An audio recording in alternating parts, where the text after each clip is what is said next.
It's that time again.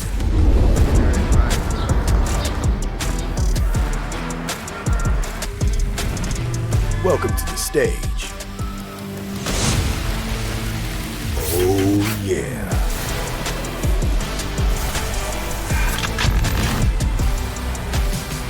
Where energy and creativity collide.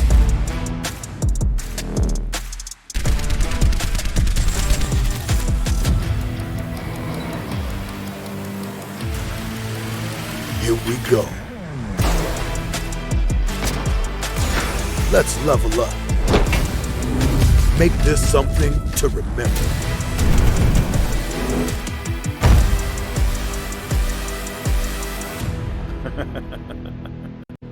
All right.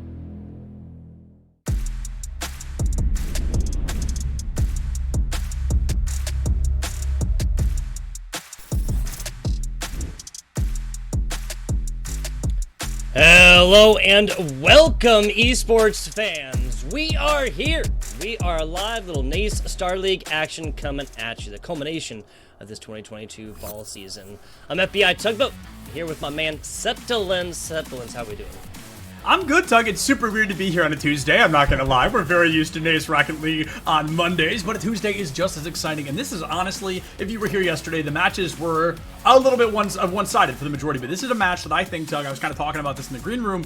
We either go all the way or we get 4-0'd, and I don't think we are going to be seeing anything in between. This is down to the top 8 schools. We've got 2 teams fighting for their spot moving forward. All they've got to do is get through just one more team. Most of the season already done, as you know, that's how the season traditionally works. We've gone through that regular season. These teams fought hard to make it this far. They burned through those conference play-ins. There's the conference championship as well. The best of the best got to wear that crown a little bit early, followed by the last chance qualifier for those who may have fallen a bit short. Playoffs, they've already come and gone, and now we are looking at those in-person grand finals in early December. These teams, that's what they're fighting for tonight, Tug. Oh yes, the online play is fantastic, but their live LAN is where it is at. Let's take a look at what you guys are going to be seeing here today. First up, that is Bruton Parker College coming in a 7-0 undefeated season thus far here at Septilens. Looking at a pretty similar situation on the other side though, right? Yeah, absolutely. Mizzou, they've been coming in super strong. They've taken down 6 opponents, not as convincingly as Bruton Parker, but at least in this bracket from top 16, both these teams 4-0'd to be here. So somebody's bracket definitely going to get upset. And I know you guys are staring at match 2 and 3, and you're like, Sepulence, didn't you just say there was one match? There is, but the cool thing is that's not all that's happening at NACE here today. We're going to have Overwatch 2 following up Rocket League immediately. So those are going to be some fantastic games. We very much encourage you to get down there. It's also just funny to see AU and UA fighting right after each other. But that's all we're going to talk about those 4 teams. We've got to keep an eye on what we know. This is Bruton Parker and Mizzou. 2 undefeated teams, 2 very strong teams, but Tug, that has to change. That's just how the game works. Yes, it does. Yes, it does. There will be a winner. There will be a loser in this round of 8. Of course, it is single elimination through the rest of these to, again, as Sepulence said, to continue to determine who is going to be at the live competition. Now, what is on the stakes? What is the stakes right here? This is scholarship prizing, of course. Is not direct dollars going to players. $1,500 going on into first, $750 on into second, $375 for third. Not a bad amount of money to be playing some Rocket League for your Supplements. Not at all. To get paid any money for doing something you've done for years for free is a very, very cool feeling. So these players, they're definitely trying to put it down on the line. They want to get that 1,500. Hey, that 375, that's still pretty darn good. Walking away with anything higher than 0 is pretty exciting. We talked a little bit about Bruton Parker and Mizzou already and how they both 4-0'd to be here. Bruton Parker took down the Toronto Metropolitan University and Mizzou 4-0ing St. Edwards, which, Tug, I mean, that is not an easy thing to do. No, it is. No, it is not. To not drop a single game against a squad like that, some insane stuff. St. Edwards University, unfortunately, making an early exit in that round of 16 here. Northern University, St. Clair College will be playing otherwise. Boise State, Rochester Institute of Technology, 2 absolutely goated squads will be doing battle elsewhere. West Virginia University of Institute of Technology and Keanu College coming off that round of 16, going to be playing elsewhere. We're looking at Bruton Parker College and the University of Mizzou coming up here in just a little bit. If you look at this, dear Sepulence, and kind of like the framework of these schools, a classic format, obviously. Classic format. Just got to confirm it for you guys. Best of 7 series. And this here for our playoffs and whatnot, 5-minute games with technically unlimited overtime. Get comfy, Sepulence. We could technically be here for forever. Yeah, we saw 2 overtimes yesterday. One of them was 5 seconds, one of them was 11 seconds. So we did not get a big taste of the overtime, but maybe that will change today. Like you mentioned, we're in the best of 7 era. All the game settings are traditional. If you've seen Rocket League before, there will be no curveballs, there will be no surprises. They're going to be walking right into what we know and love, the reason we are all here, the reason they are here for this beautiful game known as Rocket League. Doug, I really don't know how this is going to go. I coin tossed it. We talked about it in the green room. Like, this could go to all the way to Game 7 overtime, or this is going to be a really quick shutout. I really don't know where we're going to end up here. I hear you. I hear you. These teams don't get down to the round of 8 by mistake here. Let's kind of check out what exactly we're going to be looking at. Bruton Parker College on the left side. That is Antics. That is Melodic. And that is Soul here on the day. Mizzou? Mizzou is Crims, Whale, and Excelst, who has been a very strong kind of silent player for them. Mizzou has played one less game that is important to note. They are up 6-0. Bruton Park is up 7-0. So there's that little bit, those extra 15 or 20 minutes on the field may have given Bruton Parker that advantage they need. And I was talking about this earlier. Bruton Parker, they are a team currently kind of terrorizing the Collegiate Rocket League ladder. They have been taking down tournament after tournament, team after team. They have been very strong. They recently have won, I think, 2 other Rocket League tournaments that were not NACE. So I think they're just trying to add to the belt at this point. Mizzou, a very strong team, but by golly, a very unfortunate opponent to run into in the top 8. That's entirely fair. That's entirely fair. When we look at this framework, right, within the kind of context of the size of these colleges coming in, Bruton Parker College coming out, that is Mount Vernon, Georgia, about an hour away from where I used to live in Macon, Georgia for a little while. A relatively smaller college. It's a private college right there, faced up against Mizzou. Now, this is not indicative of what we're necessarily about to see here, but Mizzou just coming in a much larger and storied public university over there in Missouri right now. Kind of a David and Goliath story going on.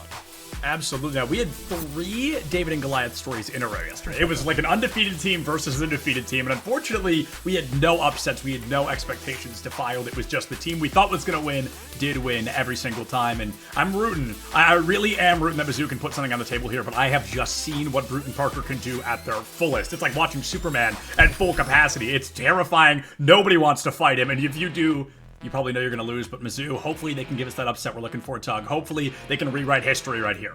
Exactly. There will be a book written one way or another right here, Septulence, whether that is Bruton Parker coming in like we predict, because again, this is a school coming hot off the heels of some other kind of competitions, right? I think you got to cover some of those. I did, yeah. Just recently, they participated in another collegiate program for the southern region of the United States. They came in first place by, like, a lot. They just stormed through it, they cleaned house, and they walked away with that first place. Like I said, I think they're just trying to put another trophy in the case at this point. They have been a real... I keep accidentally trying to call them a sleeper team, and that's not what I'm trying to say, but this is a team I knew nothing about probably a month ago? Yes. A month and a half ago, and now all of a sudden, I'm seeing them everywhere. They're taking down colossal titans to get here, and honestly... I'm afraid Mizzou might just be another kind of bump in the road for them. That's entirely fair. That was a UTA squad that this BPC, Bruton Parker College squad, put down 4-2 in that other competition. That was pretty recent as well, guys. So, looking at the same trio right here, although I know we do the pan arounds, and I gotta say, Rocket League just a very aesthetically pleasing game. True.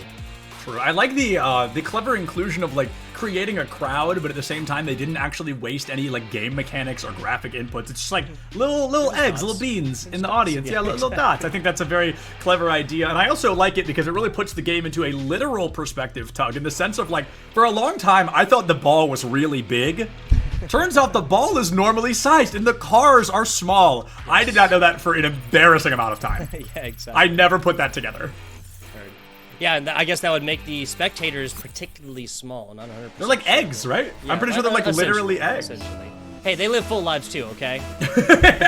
They enjoy this game just as much as we do, and you know what they say, Tug, you gotta crack a few eggs to make an omelet. Let's see which one of these teams is a little hungrier for that success. Melodic, an immediate fantastic air dribble, but a great catch from Mizzou to kick things off. No 5-second goals here today. We were pretty familiar with those by the end of yesterday, but Mizzou already trying to lock out BPC.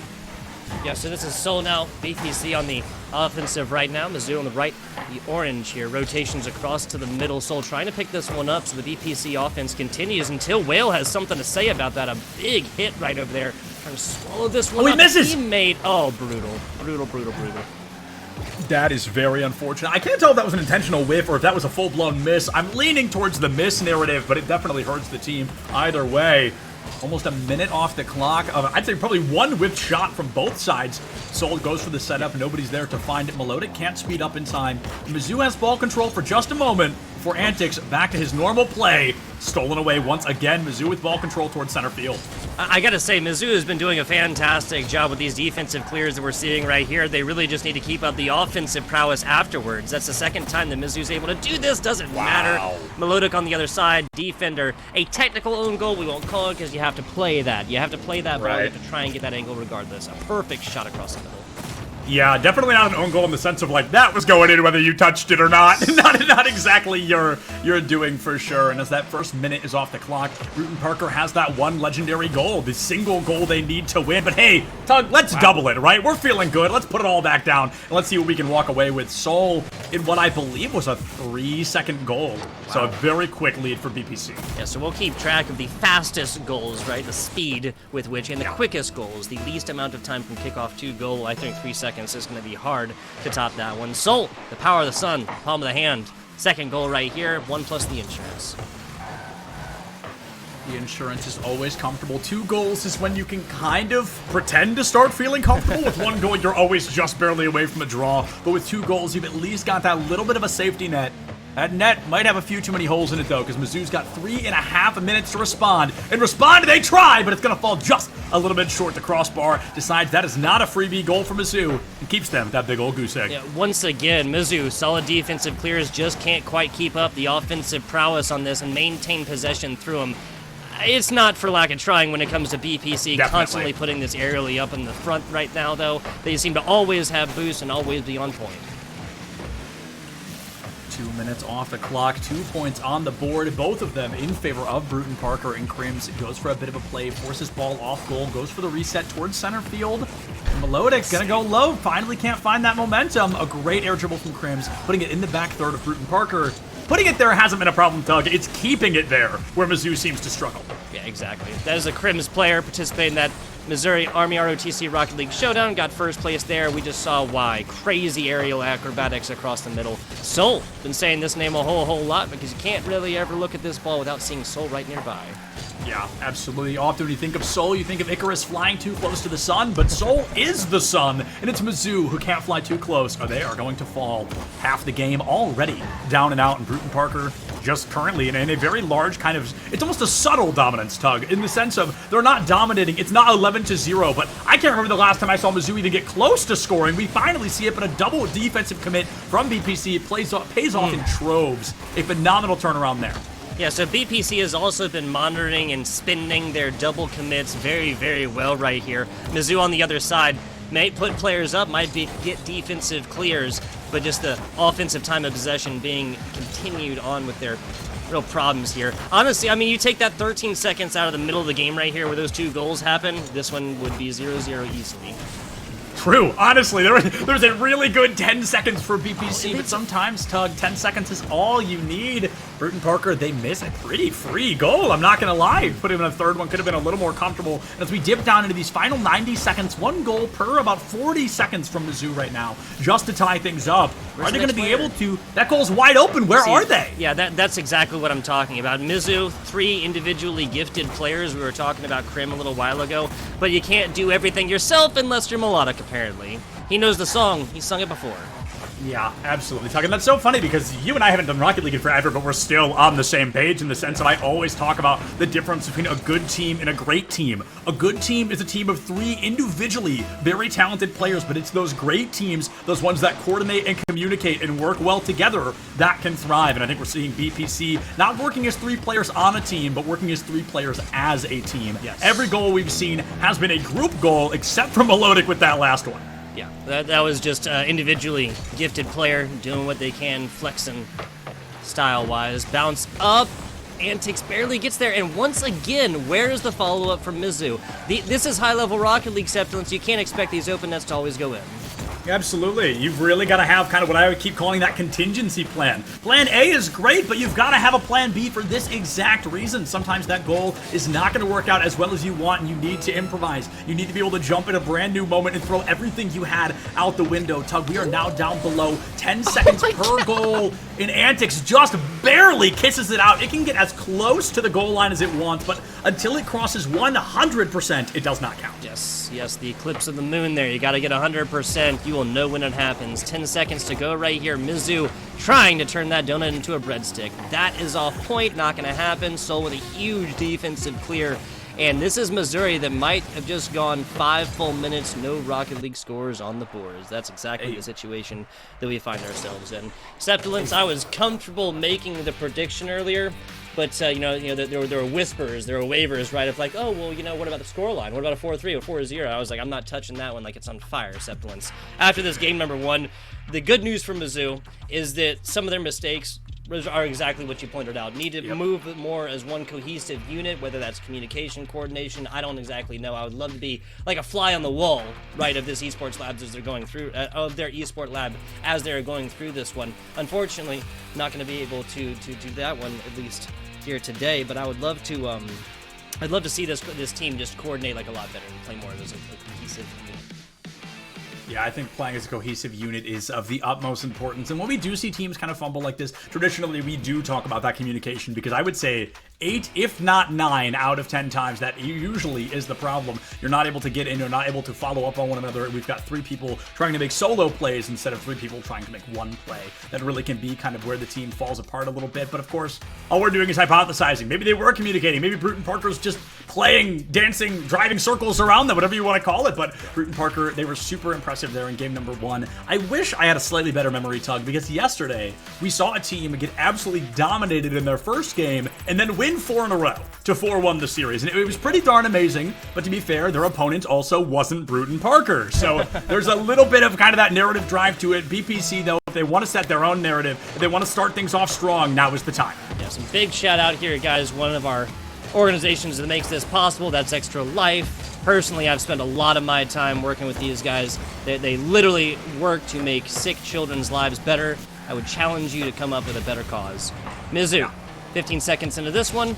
That I wish I'd gotten a second more, because that's what I would like to see from Mizzou. Like the physical play, right? The bumps, the demos. That's always the ace up the sleeve in a game where you're now down by 1, and Crims finally finds one. 5 minutes and 26-second drought is over. It is raining goals. It's so funny, Tug. Anybody watching that traditionally watches is just thinking right now, is it just Septilin's on the desk twice? Because that is something I talk about every single week, is the physicality from the teams. How far a single demolition can go. And Mizzou just gave us a masterclass example as to why that might be. 30 seconds off the clock. Mizzou already up by 1-0. That first game loss, a dominant one against them, but clearly it lit a fire beneath them. They want to shake things up. They want to come out large and in charge. And let's see just how effectively they can do that. 1 point's comfortable, but it is definitely not enough. I do love how Whale is always waiting in the wings. Oh, a block! And that was about half a clips right there.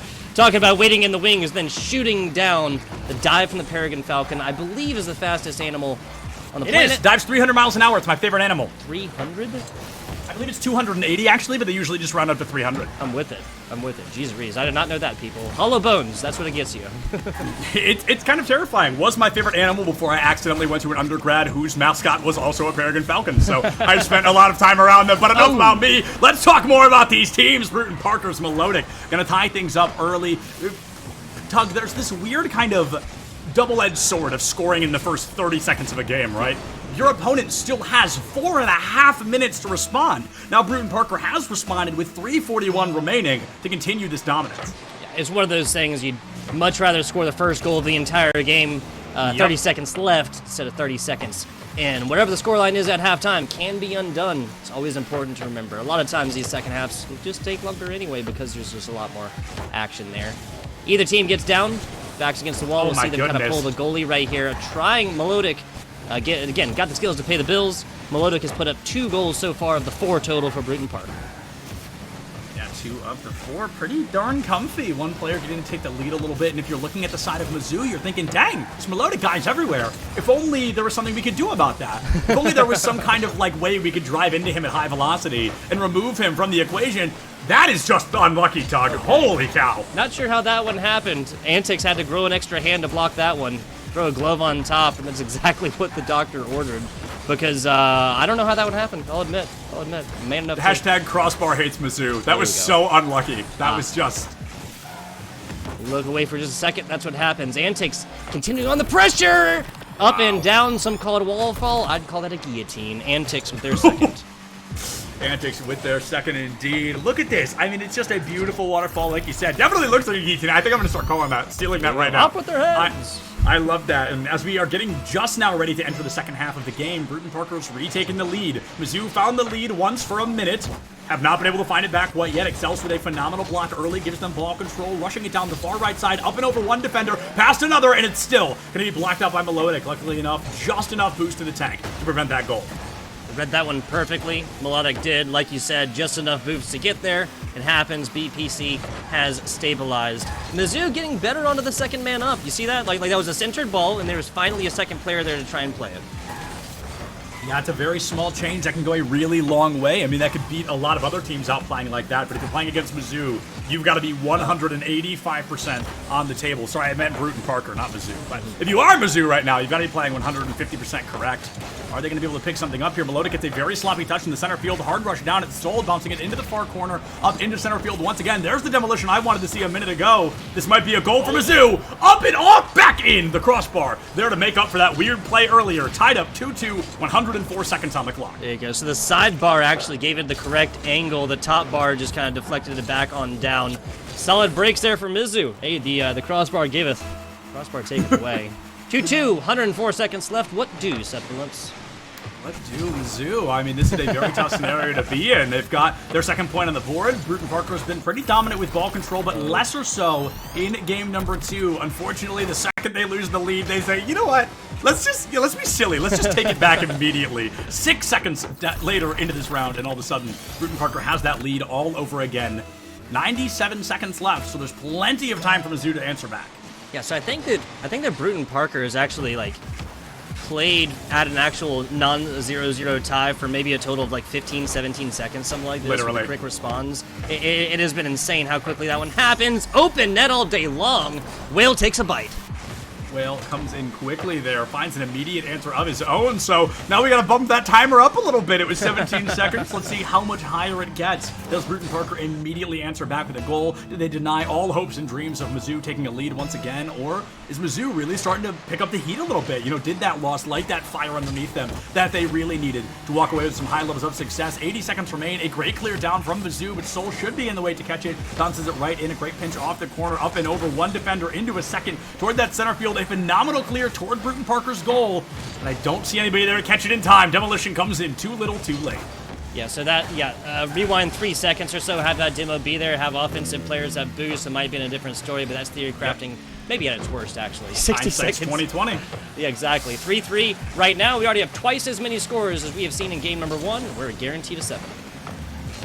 Guaranteed a 7th, because somebody's got to walk away that victor. It's my favorite thing about Rocket League, Tug, is the fact that we don't have draws, we don't have ties. We've got winners and we've got losers, and right now, Mizzou, they desperately do not want to be that loser any longer. Bruton Parker completes this game. They will be halfway done with their goal tonight and finding those 4 games, but if Mizzou can answer back early, they can force, at the very least, a game number 5. Nicely done, but defense there from BPC, keeping the dream alive. Back to the middle.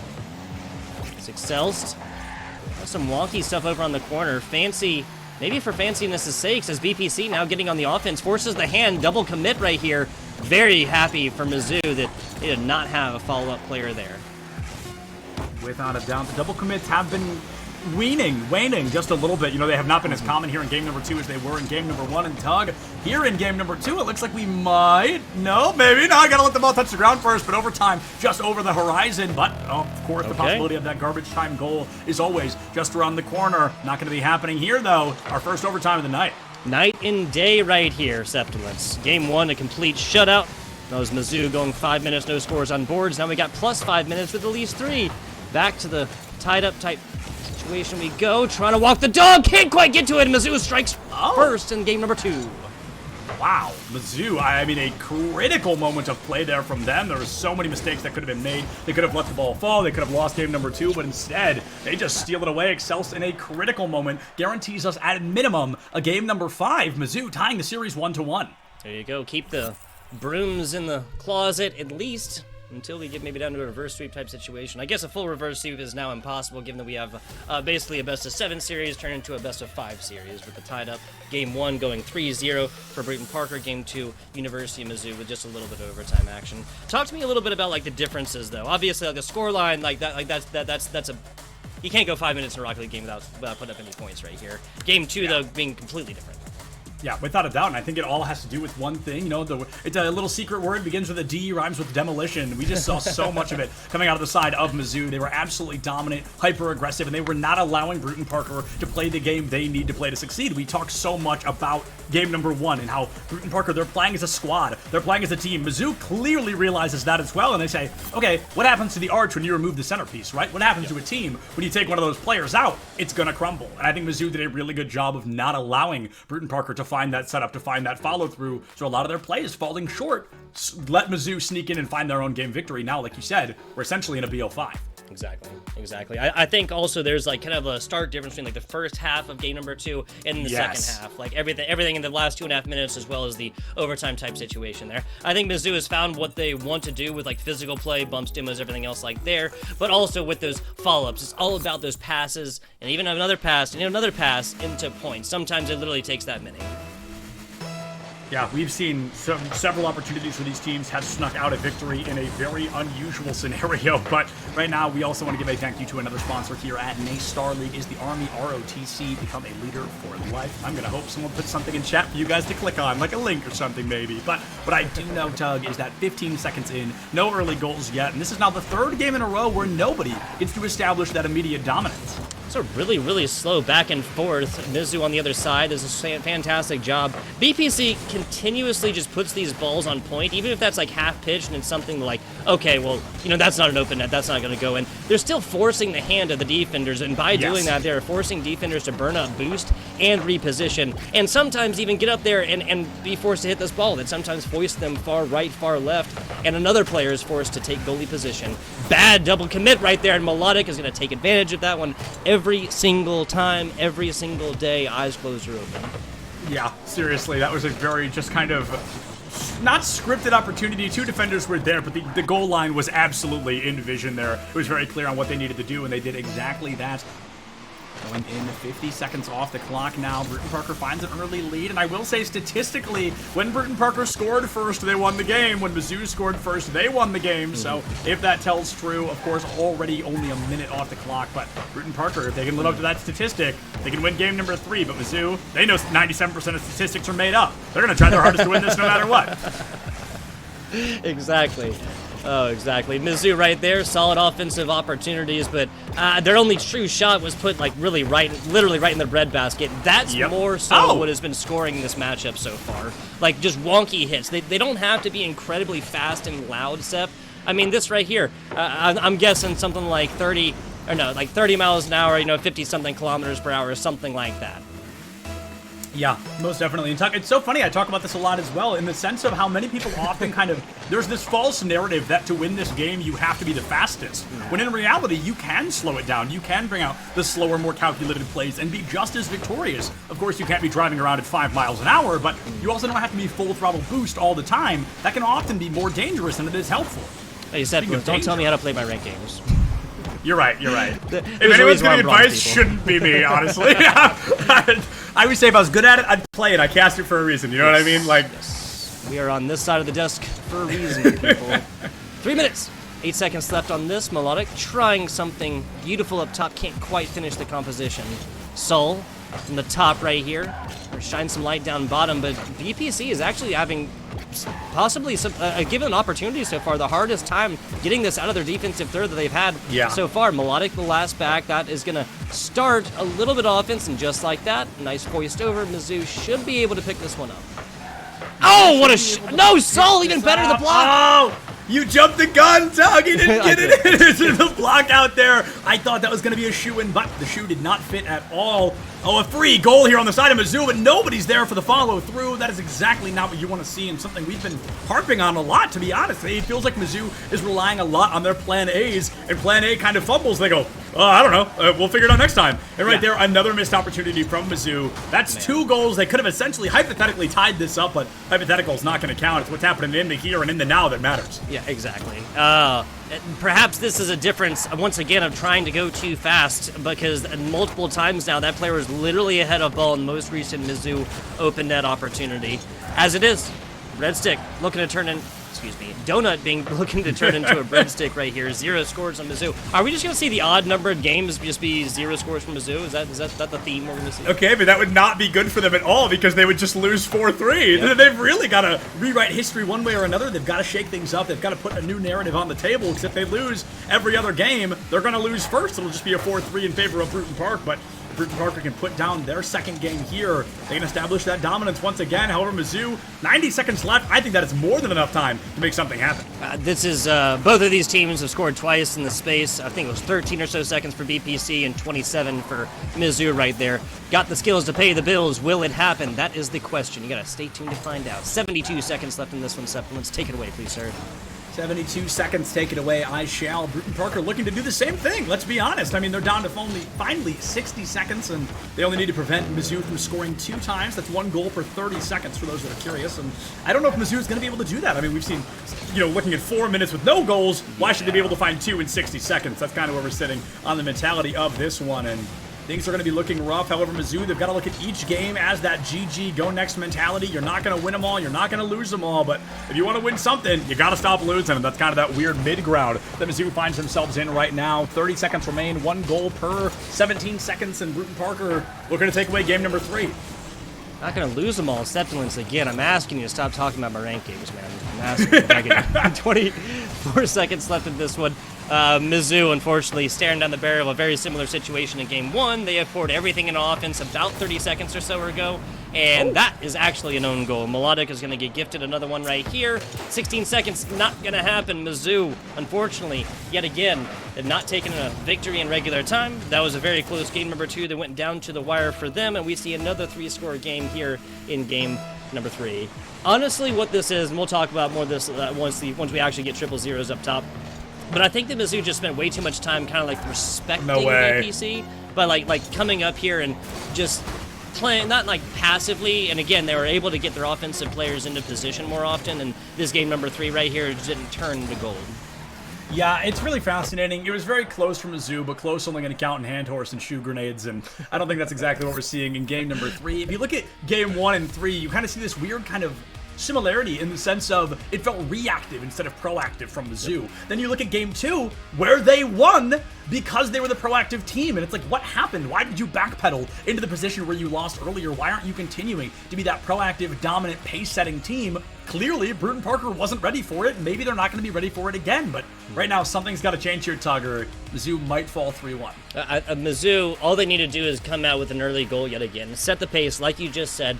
Like, you both have to respect your opponents by, like, you know, not trying to, like, put one right into the breadbasket and say, like, oh, well, they're going to miss it regardless. So, this is a high-quality Rocket League, high-skilled players. They're going to block those 9 times out of 10 on this. What I mean by that is, like, you know, give them the respect they deserve when it comes to bumps, demos, and things like this. But other than that, play your game, like you just said, right? You got to have the mind of a goldfish, right? Just GG, go next, going into another game. Treat this as an entirely, like, just brand new series. Play your Rocket League game. Take 2 dubs right here, because I think, honestly, if Mizzou does that back-to-back, then we might see a wrap-up of the envelope of this game and season. I was about to say I misspoke. No, and season. And also season. Loser of the series goes home virtually, I guess, or doesn't get. They're to go probably already out of home. To the but their play season goes home, I think, and it's fascinating because you get down to the final 8, and as brackets are always built, 8 is going to turn to 4. And right now, only one of these teams gets to succeed. Tug, there was a very commonality last night between Powder and myself, often talking about if a team fell 3-1, we often did not expect them to make that comeback, to make that answer, to then win 3 games in a row without losing 1 more. And I hate to say it, but I think I have to say the same thing about Mizzou right now. They get incredibly close, but close just not going to cut it. Where is that follow-through? Whale not able to slap that one in, and we're still rocking and rolling at that 0-0. 20 seconds here. There's a little demo action. Maybe something from Mizzou. They come out firing on all cylinders. Pedal to the metal. Cruise control on, whatever their driving puns you guys want, because Mizzou has control. Like, they're on defense right now. They're still controlling pace of play. Every single BPC member has been challenged, like, completely on this, all the way up. And Mizzou, again, setting the pace of play to what they want. Pace of play often falls to the people that are willing to establish that early dominance, and willing. Bruton Parker has certainly been an incredible performance through and through so far. They've got to do it just 2 more times here, Tug. The lower you keep the score, like we talked about earlier, you can probably win in some pretty sneaky moments. I think that's an easy way to sneak in and get that value, but Third goal in game 3, there it is. like that could have been a 2-0 in the previous game, right? Like this is Mizzou pouring it all into offense once they're down 2-0 because, you know, lose by 1, lose by 2, lose by 10, same effect within the same game. But Melodic, I mean, eventually you got to realize, like, hey, Melodic's coming up here. He's going to try to get the style points. He's going to try to do it himself, so don't always anticipate a pass or a second player getting involved with that, right? Yes. Absolutely. You can't always kind of rely on the textbook performance of these players so far, especially because Bruton Parker doing a really good job of what we've been pretty consistently talking about, is breaking that formula and not being predictable and working with the team and not trying to be the hero when your team doesn't really need a hero. They need a consistent team, and right now, Mizzou hasn't been able to answer back as effectively as they wanted to. Luckily enough, they've got 3.5 minutes to reply, and after this, they've got at least 1 more game. Uncharacteristic loss of possession here. Melodic forced to come back a little bit, then pays for that one with their temporary car lives. Back now, full BPC squad up and ready to go. Krim's trying to walk the dog along the middle, not going to happen so easily. Puts it back on the leash right here, and BPC once again into the offensive. That's a perfect corner right there. Wow. That might be the cleanest goal we've seen all season. I'm hesitant to say. Have you seen better positioning than that? That is real. That is just calculated. There's no mistake. There's not a pixel of error anywhere in there, Tug. That was a very, very strong performance from Bruton Parker, and that goal alone, I think, is pretty effective at sending a message. That message, we're looking out for you. We're ready to win. I do believe that is Melodic's 5th goal as well. That's going to be 11 total on the day for BPC across 4 games. 3 scores and everything so far. Have no reason to believe they're not going to end this game number 4 with 3 scores on the boards. Now, will Mizzou be coming back? Will they force another overtime type situation like they didn't do too? Not with them playing on defense constantly. We say it all the time. Zeppelin's defense wins championships. That's traditional sports. This is esports. This is Rocket League, and it is simply better. You have to spend time on offense. Yeah, defense ain't going to win you much in a world like Rocket League. You've got to have an offense to boot, or you at least got to play an opportunistic play style in the sense of a moment may not work for you when you're stuck on the defense, but you wait. You bide your time until you can snipe it away. And snipe it away, Soul shall not. Just barely gives the ball a little kiss, knocks it in past that goal line. The third point on the board for Bruton Parker. I love that he couldn't drive forward or he'd knock it on a goal, so he really had to just bide his time, kind of tuck his tail a little bit, but a goal is a goal regardless. Yes, exactly. Soul might have been slow. That is the 5th time a ball is bounced so precariously like this on a open net situation. Otherwise, like partially eclipsed, lost track. Fantastic job, but can't quite get onto antics. It was just really chasing the tailpipe right there. No demolition necessary, but the bump was, and once again, the brick wall impersonation for the defense of BPC. That brick wall defense from Bruton Parker has been, I think, kind of almost a larger reason they've been winning than the incredible offense we've seen so far. Yep. We've seen really high-octane, high-speed defensive catches from the side of Bruton Parker, and this time they actually might finally get called out. Perhaps a little bit of the caster curse from Septilence, but maybe not yet. There it is! Excelsior will finally put Mizzou on the board. 90 seconds left on the clock. 1 goal per 32.5 seconds here. And that's for Mizzou to win, not just tie things up. Yeah, so Mizzou ends an 8.5-minute drought. It is now reigning. Mizzou down by 2. Got that 1 plus the insurance league. This can still be undone. It's kind of a classic 90-second drill if you really think about it. Down by 2. How do you change your game plan? What do you want to stop your opponents from continuing to do here as this time it trickles down? This is not the elimination game. This is best of 7 guys that you can see up top. But Bruton Parker takes this. It's going to be so much harder. So much harder for Mizzou to come back. Yeah, without doubt. It's going to be very difficult. We've yet to see a team come back from a scenario like that. Since we've entered the top 16, we saw a 3-1, or sorry, a 4-1, a 4-1, and a 4-2, but nobody has been able to answer back. Once somebody found that third win, it looks like Bruton Parker is going to try even harder to find that win right now.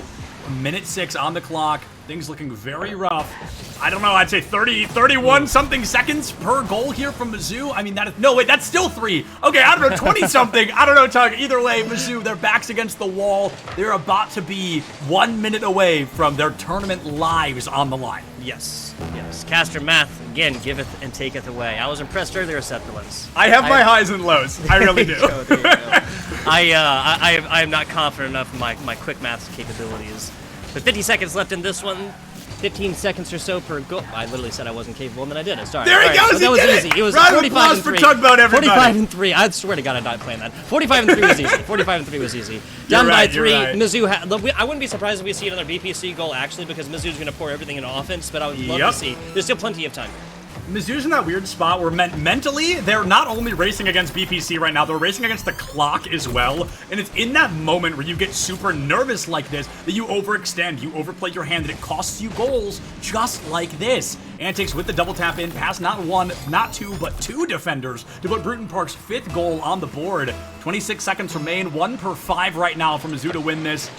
Unlikely, but I'll be honest, I mean, it's doable, but that is a 1 in a million game. And they had to get those kickoff type situations going. They had to maintain position and kind of recreate what they did in that game number 2. That was the 1 score difference as well. That was the kickoff performance that gave them the tie to push it on into OT and then take it. It's always something to keep in mind right here. Your initial 50-50s, how you take those, how ball go from middle. 2 seconds left on here. This game is decided, and a largest score difference thus far if Mizzou doesn't score triple zeros. Yeah, Tug, I think you accidentally just perfectly dissected all of Rocket League in 3 words. How ball go? Because that really is the most important question. How does the ball go? And if it's going against you, what can you do to change how ball go? Right now, Mizzou's got to change something because the ball not go in their favor for about 12 minutes at this point. It's been a pretty rough scenario. Bruton Parker winning their 3rd game now. Tug 75% done with what they came to do today. They need to win 4 games. They put 3 on the line. They are a hypothetical single goal away from sending Mizzou packing. And I would love to see that. We say this all the time, Septilence. This is the millionth time I repeat it on a Star League broadcast. But my favorite games, hands down, are 0-1 games where the last goal is scored about 60 seconds seconds left. So you see like your true 60-second drill, like literally what these players have trained for up to this point. Both schools with plenty of coaching staff, plenty of practice space, plenty of hardware and everything else that they need to be the best they can be, right? Now, that right there, the 60-second drill is exactly the encapsulation, the quintessential example, Septilence, of what do you do when you are down. Or, obviously, flip side, what do you do when you're up? Let's take a look at some of the replays here. Got, 7 total scores, which is tied up for our game 2 with the most amount of scores on the board. Of course, that was a game 2 that went to a little bit of extra overtime as well. Yeah, without a doubt. And it's so funny because somebody we interviewed, and gosh, I wish my memory was better, like 3-ish weeks ago, we often hear from players, oh, you know, we take each game as it comes, each 5 minutes, blah, blah. There was one kid that was like, we don't even take a game as each 5 minutes. We take a game as 5 60-second intervals. And I was like, first of all, that's psychotic. And then he did start to explain it a little bit, and it made more sense. But he kind of talked about, like, if you get boomed in the first minute, you're done.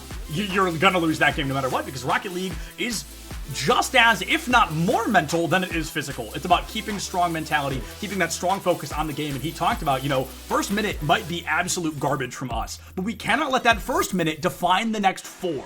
And Mizzou needs to look at that right now. They cannot let those first 4 games define this 5th. They need to win right now. They've got to shake it up. They've got to get hyper-aggressive, and they've got to run on Duncan just like all of NA Star League does, Tug. This is their now or never moment, their swan song about to be sung unless Mizzou wakes up right here, right now. It is the Dunkin' Donuts now or never moment. I like that.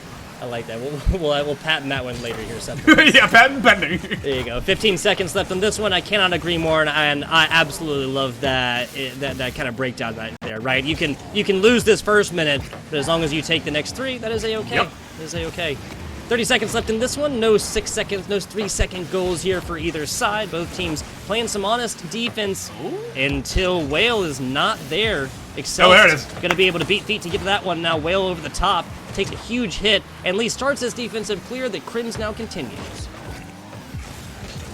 Continues this lead here as Mizzou gets that ball control. Antics goes high into the corner. A great touch there from Whale. Completely steals all momentum from Bruton Parker. They're going to be able to snatch it right back, though. Only a minute off the clock in just a few seconds here. Clear down center field from Mizzou. Whale catches it down into the left side. A desperate play from Mizzou. They're very spread out. They're very split focused. And it's not going to hurt him yet, but it gets close. 60 seconds left on there. Yeah, it might have been precarious there for a few seconds. So, really weird middling hit right now. This could set up something awesome for Excelst until Melodic has something to say about them. Now, burned everything boost-wise just to put this back to the middle. Now BPC seems to be forming an offensive stance that is to be feared. 90 seconds off the clock, rocking and rolling at that big goose egg on both sides. Tug, it's so funny, we talked about how we wanted to see a close, hyper-intense game. Players were like, all right, hurry, and they're giving us a very close matchup. Nobody with those early scores, nobody going to be able to take a lead quick. And Bruton Parker, the second they take a lead, they are going to feel so unbelievably confident. But now an open goal as the ball hurdles down center field. Okay, maybe not hurdles, it rolls, but it was going toward the goal of Bruton Parker, and now it goes into the goal of Mizzou. A great play from Antics, an immediate turnaround of momentum from Bruton Parker. There's a second against them, they make it 5 seconds for them. Yeah, so I'm gonna pose this as kind of a difference between these two teams. Antics has mostly been playing that more support and back position, generally playing on goal and whatnot. On the flip side, Mizzou has had Whale back there almost exclusively. That once you have these rotations on players and kind of roles clearly defined, then you can start to be picked apart right here. And if BPC does take this, we'll definitely be talking to them about that one in a little post-game interview action. Nace always gives the people what they want. A one-score game here for BPC, 15 seconds outside of halftime, Septilence. 15 seconds away from that halftime. Bruton Parker 2 minutes and 42 seconds away from a 4-1 victory over Mizzou and moving into the final 4. But Whale will not go down quietly. He will not go quickly into that good night. He will strike back early, put another point on the board. The first half of the game about to be over. We've essentially reset to 0-0. Yes, hard to ignore Whale. Hard to ignore Whale. 9 seconds outside of halftime. That is Mizzou starting their trudge back. Now, correct me if I'm wrong, but every team who has scored first has gone forth to win. Correct. Right? Yes. Yep. 4 times in a row now. Game number 5 right here. BPC did strike first, but it was a very, very quick response. So we have half of this game left. Easy pickup right here from Excels. Plenty of boost to be spoken of as well. Melodo just gets nothing but a high-flying fast look at this as it sails past. And BPC should be very happy that this not turned into points. Yeah, Bruton Parker, a little bit of luck on their side to match up all of that incredible skill we've seen from them so far. And Mizzou giving us a great masterclass of the skill they're willing to bring to the table. Oh my! Now, Tug. Oh my! I didn't want to call it too early. Yeah, we've talked a lot about kind of sneaky moment plays like that, but my goodness, another incredibly clean play, this time from Mizzou.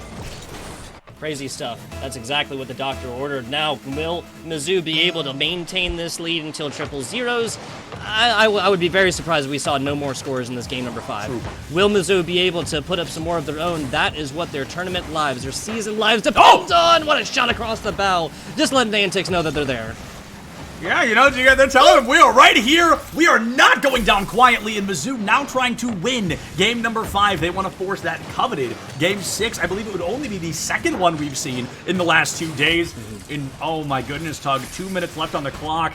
Bruton Parker down but not out, definitely in unfamiliar territory. They are not familiar with losing, and they do not want to find out what it's like again. Mizzou already taking a game off them. Yeah, if you'd have told me that a score was coming immediately after the Mizzou 2-1, I would have anticipated that's BPC. Now a fantastic defensive play. Melodic can't get a good angle on that one. Mizzou has not seen a 2-score lead in this series so far. Whenever they have taken leads earlier, has immediately been dusted out, made into a neutral at best. Negatives afterwards. 90 seconds left in this one. At what point does Mizzou kind of play the keep away situation and just burn time? Yeah, that's the question, Tug. You know, we talk to so many players and we always hear the same story. We don't care about keeping it away. We care about scoring as many times as possible. I've seen that work really well for teams. I've seen that bite teams in the butt, and you've got to wonder, is Mizzou willing to take kind of the quote-unquote coward's way and just play keep away? Or are they going to go for that dominant, hey, look at us, we're not done yet kind of play style? As 60 seconds now ring true on the clock, Bruton Parker needs 1 goal per 30. Backs against the wall here. Mizzou has finally woken up, and they are giving Bruton Parker a run for their money.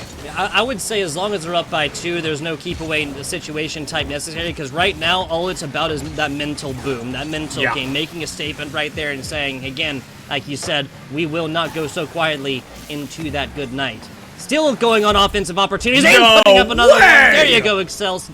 I'm calling it game 5. I'm not going to say it. I was going to say Game 5 is donezo, but I don't want to curse BPC. I don't want to, like, you know, I don't want to knock on the wood. Mizzou fought so hard to be here. Don't ruin this for them. Exactly. They've been kicking butt so much here in game number 5, and this is incredible, Tug. I talked about how I did not expect to see a reverse sweep. I did not expect to see a team kind of clamber back after losing 3 or 4 possible losses, but Mizzou, they want to prove me wrong. They want to show us they deserve to be here, as we all know they do. This series very rough against them, but it's not over until it's over, and that team fully aware of that fact moving forward. Yeah, so 2 more scores next 20 seconds, and then a kickoff at 0-0. And again, these are players that can keep that aloft, that kind of volleyball-type situation, but just like that, Mizzou knows exactly what to do. 10 seconds left. They are not risking this one. This is high lofting hits for a reason. Every time this ball gets aloft, you're talking about 3 or 4 seconds burned off, and that ain't gonna be enough. BPC suffers their second loss here in game number 5 at a 4-1, maybe 4-2, maybe 5. Okay, there you go. 4-1 here for Missouri in game number 5. Keeping their tournament season, player, tournament, scholarship, dreams alive, everything. There you go, right? I'm snapping like we're at a poetry slam right now. Mizzou, they did an amazing job, 4-1, to sneak out their second win. Tug, there's a very real chance. If Mizzou can continue to play like that, they can win. But are we going to see the curse again? Are we going to see, okay, you win, we win, you win, we win. Yep. But if there is that you win for BPC, we're done. It's going to be a 4-2 on the books. Mizzou, they need to rewrite history. They've got to shake it up. They've got to change it up. They need to do exactly what they just did one more time in this upcoming 5 minutes, or we will have to say goodbye to them, and they will not make it to the top 4. Bruton Parker, Tug, I mean, I got to be honest, they slip a little bit there. That game was not good for them. I got to say, if we look at game plans between these two teams, Missouri's has changed so much, you might as well get a new version of the book. Yep. BPC, on the other hand, like, yes, they have reacted to things. Yes, they've been generally proactive themselves, but the game plan really has not switched up that much. We came into this with Mizzou with, I think Whale had 1 attempted shot in game number 1, always kind of playing that back position, always kind of playing goalie. They have used Whale to set up a lot more of these. I think Whale has put up a single goal across these games as well, and again, that is just categorical improvement from the first couple games of this series. Again, University of Mizzou took that game 2 in overtime 4-3 situation. That puts them here, and they are 5 minutes away from turning this one into a best of 1. We already got a best of 7 turned into a best of 5. It's just about Mizzou doing it again. Yeah, we are not going to get that best of 3, unfortunately, but we'll jump right up to that best of 1 if Mizzou can sneak out a win in these following 5 minutes. I keep saying sneak. They have earned every win they've had. They have been very dominant. They've been very impressive. I don't want to accidentally add a negative connotation to the improvement of this team. Only 13 seconds off the clock. A demolition comes out early in favor of Bruton Parker. Antics takes it high to avoid that center field placement, and it looks like the Crims is not able to catch it early. Mizzou, a bit of a weird play, but one that works out well for them. They don't get scored, they don't get scored on, and that's the important part. Yeah, so here's another stat coming at you guys. Score differences across from game 1 to game 5. 3 score difference game 1, 1 score difference game 2, and then 3, 5, and 3. These have been mild blowouts in the second half of these games. It's just about who can hold on. Holding on is the name of the game at the end of the day, and that was because our first minute of game 6 away. Could this be the moment Mizzou can strike early? Coming in quick, a great play into center field, but the turnaround from Sol, absolutely nobody's home, and Melodic dances it into goal. Fantastic bicycle hit right there. People just don't anticipate these because of how slow that can go. Perfect read, perfect comes from Melodic, slotting in the top right. That is his favorite position. Team who scores first goes on to win. Always kind of hiding in the wings, always afraid of what might be coming next, but Bruton Parker's Melodic comes to life here more impactfully in Game 6 than they were able to at all back in Game 5. A minute off the clock, 1 point on the board, a Hail Mary play from the heavens, cleared away by Bruton Parker, and Melodic catches it quickly, full boost, takes the air dribble, been an incredible air player so far, goes up and through the defense, the double tap's there, the demolition to boot, but Antics falls too little too low, not able to catch the ball. A second goal not found by Bruton Parker. So BPC, we talked about their game plan not changing. That offensive is now pretty down pat. Some player brings in it's either Melodic or it's going to be Sol, and then passes almost always end up in the hands of Melodic. If you go forth, you just read that one out, well, the equation is simple. 1 + 1 = 2. 0 goals equals no Melodic, right? If you take Melodic out of the game plan right here, the offense from BPC just kind of shudders. Melodic also has been held to only the only scores for BPC in the previous game and the only score across almost 2 minutes of this game. So again, the writing is on the wall, people. Yeah, it's been Melodic, a very large front runner for the side of Bruton Parker. Okay. And as if we needed an exclamation point on the sentence, Melodic is going to give us one there. 2 minutes off the clock, 2 points on the board. Right now, we are running almost exactly at 1 goal per minute. And Bruton Parker, they found a comfortable 2-point lead, but it is not comfortable enough. They need to find 3, 4, maybe even 5 before they can really confidently say they're going to win this game. Yeah, but again, correct me if I'm wrong. Nobody has come over a 2-score difference thus far. That was a 1-score difference in Game 2 that went down to overtime, and then everything has been 3-score differences since. Again, that is partially because offenses or teams that are down will abandon defense and just try and put scores on boards, and that'll yield a lot more points frequently at the end of the games, but still. Indeed. Entering the second half of game number 6, Bruton Parker desperate to make this the last game they participate in here tonight, and I will say only 1 or 2 good goals away from guaranteeing that happens, Tug. Mizzou, they've got to shake things up. We're getting that weird kind of your turn, our turn, but there will not be another turn after this. That'll be quite the swindle from Bruton Parker to not allow Mizzou to find that one more turn. Well past to Crims. Crims across the middle. The demo yields. There it is. Another goal here for Mizzou right here. Still holding on to life. Hey, you cage a wild tiger. You cannot be surprised when it bites you. And that demolition there, incredible. Due to the fact Bruton Parker could not get anybody in front of goal in time, it left it wide open for Mizzou. A textbook play if I've ever seen one, but clearly one of high impact.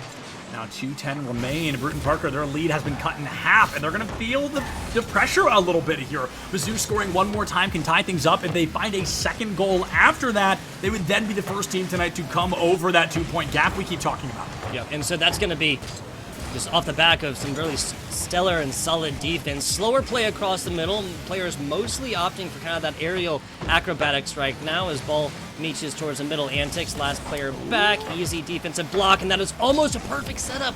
This is a Mizzou goal if this was about half as fast.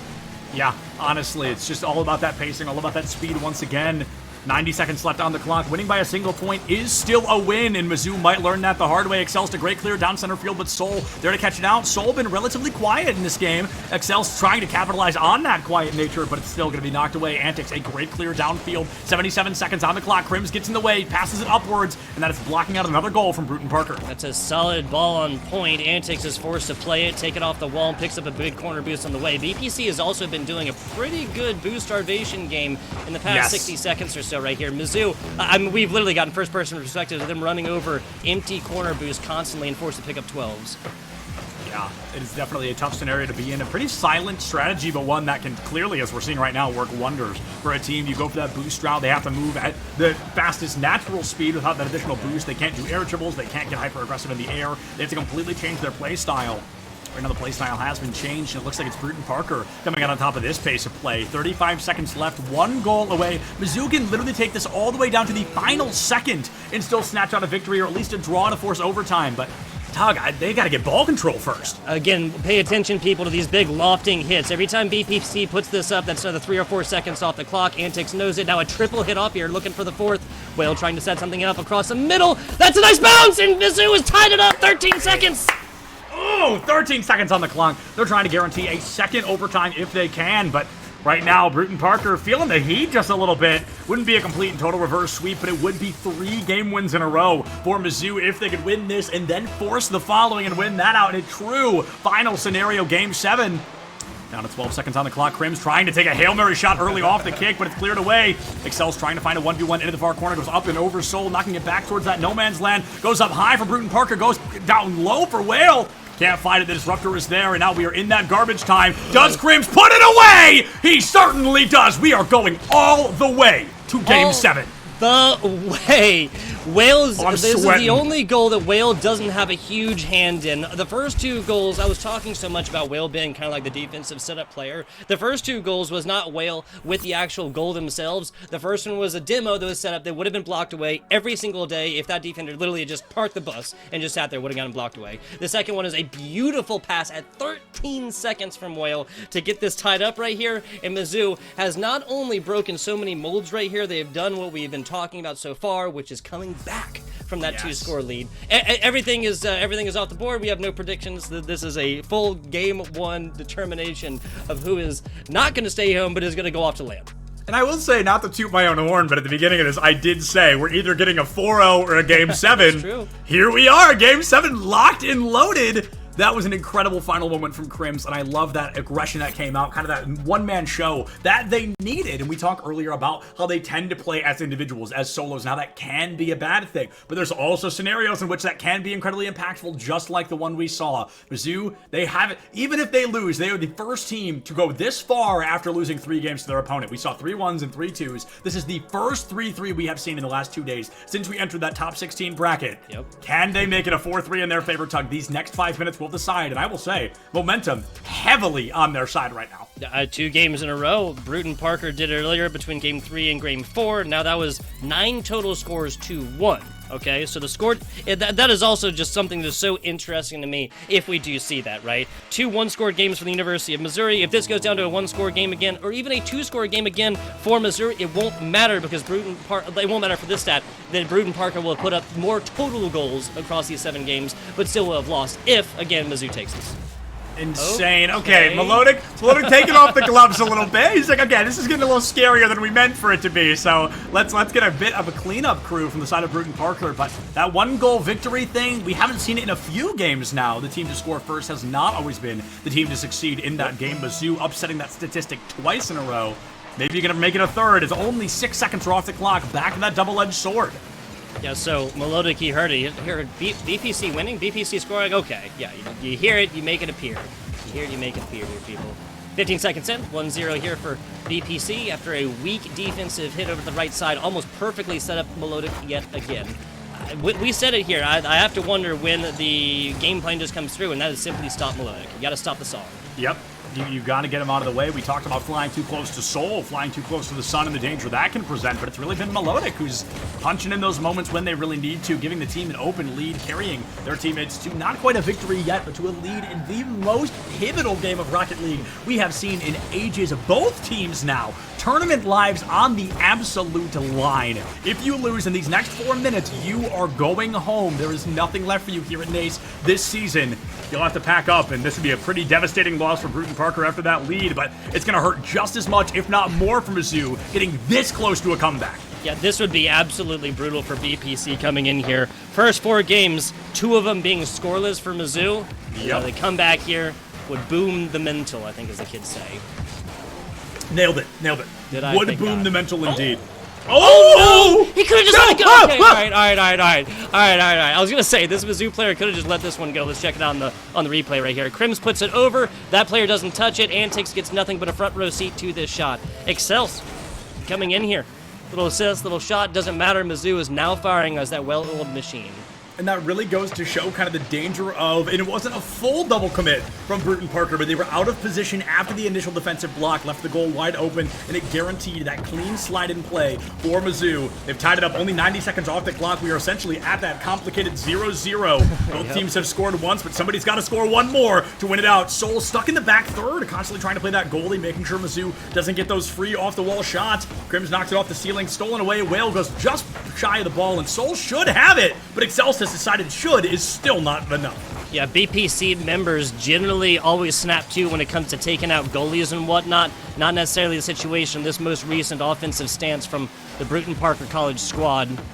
30 seconds or so away from halftime. The offensive onslaught from BPC is not stopping, but that is a bad redirect right here from Seoul. We've already seen what their bicycle kicks can do so far. This is maybe set up melodic until Whale has something to say up to the top. A flying whale. Never thought I'd say it. A flying whale, you know, that's the beauty of Rocket League. You see things you never thought you'd see before. And a flying whale is absolutely one of those things. A real sneaky player for the side of Mizzou, has been very quiet with their performance, but has always been impactful. The demolition comes out early as Mizzou wants to find ball control. Antics steals it up quick, runs it down towards center field, and the bump midair steals all momentum away from that play. Mizzou has a lineup of their own. Will knocks it down, a double commit from Bruton Parker, and it's not going to cost them yet. The bump now as well dislocates the members. Melodic has to use every ounce of boost he has to clear this ball as far and effectively as possible. I really like that play, though. BPC was in the defensive heavy, and no I'm way! talking about walking the dog. Excels from the top rope. Oh my goodness. Folks, it's pretty hard to leave me speechless. But Mizzou is getting there. I mean, this is so impressive how their early game, their first half, I'm going to say it, it's been dog almost every game we've seen so far. But it's in these clutch play moments, it's in these turnaround scenarios, this team just defies any and all expectation of failure. They're doing a great job. They've taken the lead, 2 minutes left on the clock, backs against the wall for Bruton Parker. They've been one game away from winning and going to the Final Four 3 games in a row. Yeah, right. Like literally just like so close you can taste it thrice now, but a quick taste is not that full meal and not that ticket on to the Final Four here. Round of 8 continuing, almost culminating right now. 90 seconds to go. Mizzou up 5-1. What do Mizzou? What do Mizzou? They're up 2-1. I mean, there's so many scenarios for them to succeed, but 1:15 on the clock, almost a third goal. No, let's make it. Nope. Crossbar said, let's keep it interesting, kids. And Whale not able to clutch out that star moment yet. 65 seconds remain on the clock. Losing by a single point is absolutely still a loss, and BPC has to shake something up, or Mizzou is going to send them packing, defying any and all expectation going into this. I'm not going to lie. 13 total scores for Mizzou across these 7 games so far. Significantly more for BPC. We'll say, make it 14, and Mizzou has the insurance. They have purchased the policy. They have read the contract. Oh my goodness, Doug. I thought we were just being a little silly. You know, I thought there was just kind of a narrative from Bruton Parker being built. They wanted to keep it close, keep it interesting, but as Whale slots that in such an incredibly calculated way, I am scared for Bruton Parker's level of success here. 45 seconds left on the clock. This team notorious for slaying giants like UT Arlington in the world of Rocket League, but it looks like they are about to be the giant slain here. No. We saw 3 non-upsets happen yesterday in a row. The Giants slayed David every single time, but Mizzou is finally fighting back, and with a 4th on the board, that's gotta be the nail in the coffin, Tug. This is gonna be rough. Per goal. Yeah, this is so rough for BPC, but I gotta say, once they lost the previous goal, we just saw a BPC change up, incomplete stance, mental, everything. This is just a pour it on to offense type situation. Mizzou can loft this ball up 4 times, we'll call it, say shots like these, and either put ball in or at least burn clock. I'm gonna say 3 scores, 18 seconds. Unlikely to be fair. unlikely, to be fair indeed. We're looking at 1 per 3-something seconds right now as we drip down into these final digits here. A congratulations beyond what my verbal capacity can offer. But Mizzou coming in, defying expectations, taking down Bruton Parker, backs against the wall for 3 games in a row, and they win every single one. They are our first confirmed team to make it to that top 4 in Tug. They have deserved that spot, tried and absolutely true. 16 total scores for your University of Missouri squad. You want to take a guess at BPC while I do this math? No, I don't, because as we've learned earlier, I'm not very good at math. I can talk about 19 total for Bruton Parker, and again in a situation where they were ahead for 3 games, like had this series 3 games in a row, man. Yeah, and I'm excited because we're going to get to talk to Crims from Mizzou in just a couple of minutes here, and this is going to be so... I'm excited to hear from him because this is one of my favorite parts of what we do, Tug, because we can only sit outside and kind of spectate as much as we can. We can speculate, we can hypothesize, but nobody knows what's happening as well as the people on the field, in the game. And who better to talk to than Crims, the reason Mizzou won 2 games in a row when they were 1 loss away from being sent home. So Crims, truly that power player they needed in those final moments. And Mizzou, I'll be honest, a terrible game 1, and every game from that, they continued to climb up, they continued to get better and better. And it worked. It paid off in troves. Oh, yes. They're our first secured team in this top 4. Absolutely. And Crims is going to be coming in. That was the offensive powerhouse here for the University of Missouri. But as we've been saying for literally 7 games now, this is a Missouri squad that might have come into this with a game plan and maybe a little bit more of like a clear division of roles, especially as we saw Whale on the backside again. Best brick wall impersonation I've seen in a while when it comes to that Rocket League defense. But this changes completely and excels to specifically, continues on kind of like that middling position, but takes way more back positions and allows Whale to come forth and really just swim through this BPC squad. I keep saying it, this BPC squad right here, and set up goals upon goals upon goals. Without Whale and without that like more forward position instead of them just playing back so much, this is not the 2 scores that this Missouri squad needed in Game 6 to take it from a 0-2 scoreline to a 3-2 overtime barn burner.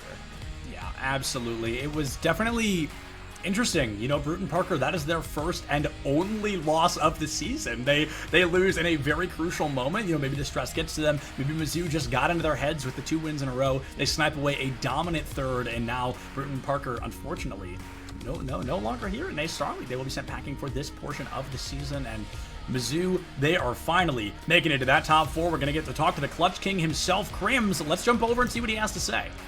Clutch King himself, that's Crims. Crims, you with us? Yep, how's it going, guys? Doing well. I did not just come off of a reverse sweep, barn burner, Game 7 type situation and everything else like that, but I'm doing pretty well. Sepulence? Yeah, I've got to say, I'm doing great again. The same, we got to watch it, but we weren't part of it, so your adrenaline perhaps a little bit higher than ours. But, Crims, I want to pull us very quickly into a huge, insanely pivotal moment. Not that last game, but the one prior, Game 6. It is tied 2-2. You find a goal in literally the last 6 seconds of the game. First of all, how did that feel to be you, to guarantee that 3rd game win for your team? And second of all, what did comms sound like in that moment? Because that was a scary game for you guys, and you clutch it out, you dominate, and you make it all the way to Game 7 where you then go on to win. So what was that moment for Mizzou? No, yeah, it was nice, tying it up. I was just hoping let's just get to overtime, and let's just, try to win there. But then we just had an opportunity, and we kind of, it might have been lucky, who knows, but, we were able to clutch it out. I like it. You mentioned overtime there. I want to ask you, was kind of like getting to that overtime situation more of like a focus for your squad, or were you just kind of playing the Rocket League ahead of you? And I say so because obviously overtime, you guys dominated. Yeah, we just we knew the time was getting low and we had to get aggressive to get a goal, and I think we were just worried on just trying to tie it up. We weren't really worried about trying to win it in regulation. We were just trying to, get us back in the series, because if we lost that, we were done. Yep, just trying to hit the full regain right there. You guys have punched a ticket to a little bit closer to that LAN action, right? That LAN going down beginning of December over there on the East Coast. I want to ask, outside of esports stuff, is there anything that you particularly are going to be looking forward to doing there if you guys get to go there over there? I believe that's Worcester, Massachusetts. I mean, I've never been... Anything you can do outside of esports stuff? I mean, I'm sure there'll be a lot to do. I've never been to an actual LAN before, so that'll be definitely an experience. Well, I guess I've been to like some local, smaller stuff, but not an actual, you know, like CRL or collegiate LAN. Yeah. So I'm sure it'll be really exciting, you know, meeting a lot of people there that I haven't seen in real life and stuff like that. Yeah, definitely. But Crims, I just lost track of how many questions Tug just asked you. I'm not even gonna lie. Tug, was that one or two? That was two for That you? was two. Go ahead, sir. Go ahead. Okay, great. So I can ask the closing question. I want to make sure Tugboat got his time to talk. Crims, is there anybody you would like to just give a general thank you or a shout out to while you're here with us? Yeah, you know, shout out to the boys, Excelst and Wayland. Shout out to, I know at least my mom's probably watching, not sure, so maybe some of my friends are watching online. So, you know, shout out to them for supporting us. Yeah, absolutely. Well, Crims, a huge congratulations, because you are, to our knowledge, the first team to make it to that top 4. So a huge congrats to you and the rest of your team. Thanks, guys.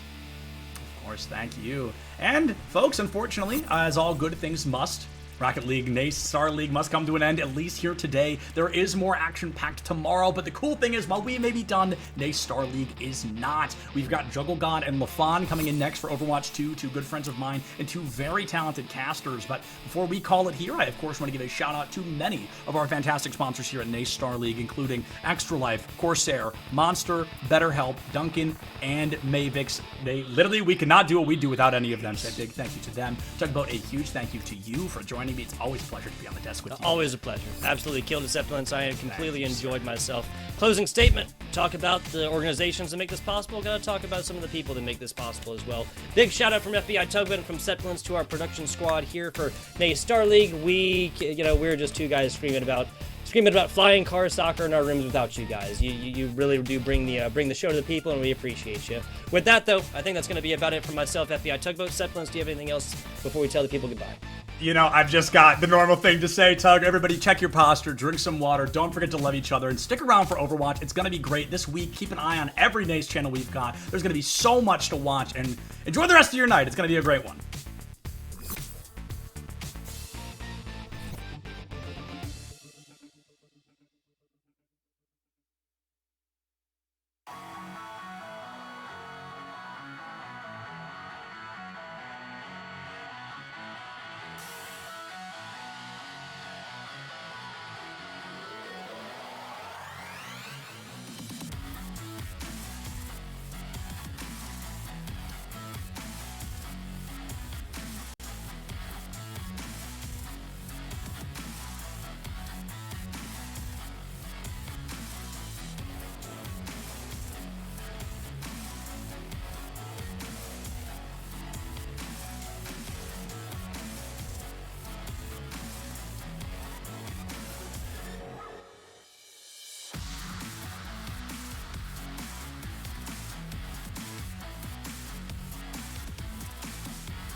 It's that time again.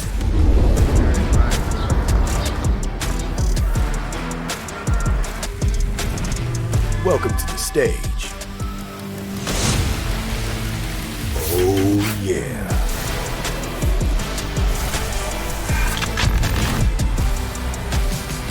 Where energy and creativity collide.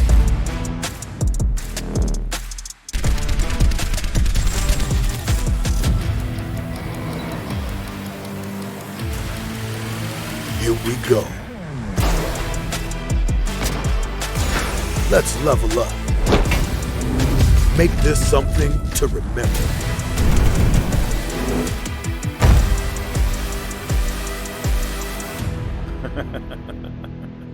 All right.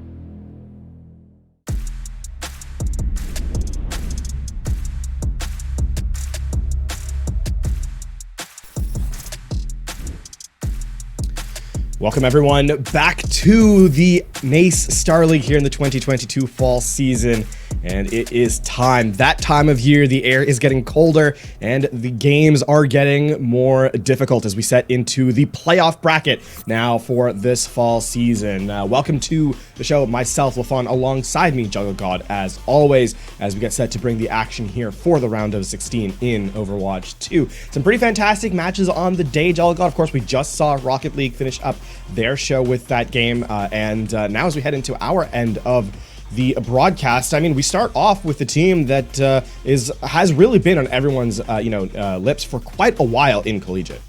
Oh, absolutely. UT Dallas, just a phenomenal esports program, especially in the Overwatch realm. They have a perfect record right now heading into the postseason, heading into these playoffs, and I'm not expecting anything more than a brilliant showing from them. But they're going to be going up against Ashland as well, who has made it very deep into this run.